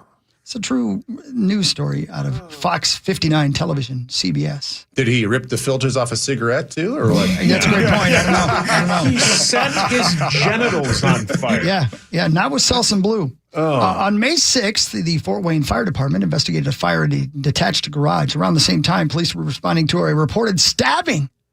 The property owners of the garage said a neighbor woke them to alert them that the fire was happening. The owners noticed a family member, 36-year-old Christopher Peden, was missing. Meantime, Fort Wayne police encountered a stabbing victim who turned out to be Peden himself. As he was being taken to hospital, he claimed he'd been stabbed somewhere in downtown Fort Wayne. He also said he'd been threatened the day before. According to court documents, though, Peden later told investigators he was being dishonest. He wanted to be truthful. He needed to reveal the true cause of the fire. Peden said he went to the garage, cut his penis off. Oh, my God. Yeah, he cut his own penis off. With a kitchen knife, by the way, in case you're wondering. Yeah, thank you. I don't know why that made it worse. Yeah. It sounded like it made it worse somehow. Yeah, I'm not sure how. sounds very dull. Okay. That sounds very invigorating, actually. Yeah, Not dull well at all. played. I mean, he told investigators he then poured gasoline on the penis and set it on fire on the floor, just inside the door. Why? Court documents indicate that investigators collected evidence from the garage, including a red plastic and gas container, four lighters, a kitchen knife, and what looked like an injured willy worm on the floor. Oh, no. Why? He had to have been on drugs. Strangely enough, we don't have the why in the story. We only have the story. So there you go. For everybody who's sending me that, we got to it on the Power Trip Morning Show. Thank you for tuning in. Jeez. Somebody had a bad day. I'm going to guess that thing had given him trouble for the last time. You know what I mean? I mean, like Max and I talk about this all the time. I look down all the time and just like, that's enough out of you. Yeah, after the initial, it's like, yeah, I've thought about it. Yeah. It might make my life a little better if I did the same. You got me in some weird spots, buddy. So he just randomly cut his penis off and lit it on fire. I think that's the link. That's the moral of the story. That is it. That's exactly right. I just love that he lit it on fire. He's like, you know what? Just in case someone wants to put it back on, I'm done with this thing. And guys, sorry I lied. It's worse. I cut my genitals off. Yeah, he made a decision. He was sticking to it. Yeah. All right. So there you go. And then lastly, Michigan authorities are saying that they've had nearly 1,000 cases of explosive diarrhea. Caused by a parasite. Yeah, I've heard about that. More people are being affected across several states. If you got a nasty stomach bug that won't go away, it could be cyclosporiasis, a parasitic infection that causes weeks of debilitating fiery diarrhea. I added fiery. I'm sure it's fiery. It's a little bit like hot lava. I'm sure it's fiery. Yeah, it sounds fiery. The infection tends to occur during the warm summer months. Can't wait for winter. But several states are reporting increases in cases beyond what they would normally expect at this point in the year. Federal health officials say they are seeing a higher than expected number of those cases around several. Yeah. They may not all stem from the same source. In fact, they're not exactly sure what's going on. But if you're too in fire, you might want to contact the authorities. Your poor BH. And sadly, they don't, because they don't, like you said, they don't really know where it's from, but they do think it is from fruits and vegetables. So there's basically kind of a warning lately that, if you are going to eat certain fruits and vegetables, you really got to wash them very well. They say raspberries are maybe one of the worst because they have so many like little crevices and it's hard to wash everything. Crevices. Ew. Yeah, dude, this is not something that I think anybody wants to get. And there's no treatment. There's no treatment. There's no treatment. It just goes away when it's done. You just have to deal with it. Yeah. There's not enough Pepto in the world. And they say it's diarrhea. sporadic. So you could be doing just fine, and all of a sudden, like you have you've got a Dumb and Dumber moment where like it's gotta come out now. Oh my God! This is Dwight's dream. I may have had this. No, don't do that in front of Marcus, please. Just please. Dwight was in the lab creating this. Be careful, everybody. Raspberries, basil, salad mixes, cilantro, berry and fruit mixes, lettuce, and snap peas are the most dangerous. So, you know what? McDonald's is fine. That's all I'm saying. McDonald's. That's all I'm saying. Yeah. Gross. Yep. Marcus, I'm sorry to end your appearance on the Power Trip. Marcus got real quiet. Marcus is like, I had raspberries this morning. That bubble was in my gut. Fiery diarrhea. Lastly, before we let you go, and again, thank you, Marcus. This was so much fun. We'll have you on again anytime you want, and we'd love to have you on during football season as well. Let's make this happen more. But just final thoughts on being able to spend so much of your career living your dream in the state of Minnesota. What was that like for you? Oh, it was like you said, a dream come true. Being the state I was born in, and all the support and The community's been really good to me, and I've made a lot of friends along the way, and have been able to give back to the state that I grew up loving. So.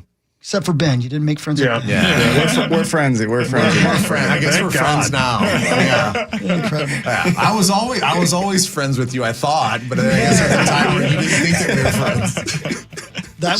That was one of my favorite moments of this year on the Power Trip Morning Show. Thank you for that. That was great. Marcus, thank you, buddy. Appreciate it very much. And please go see Chip Shots and ETS, and we'll see you again very, very soon.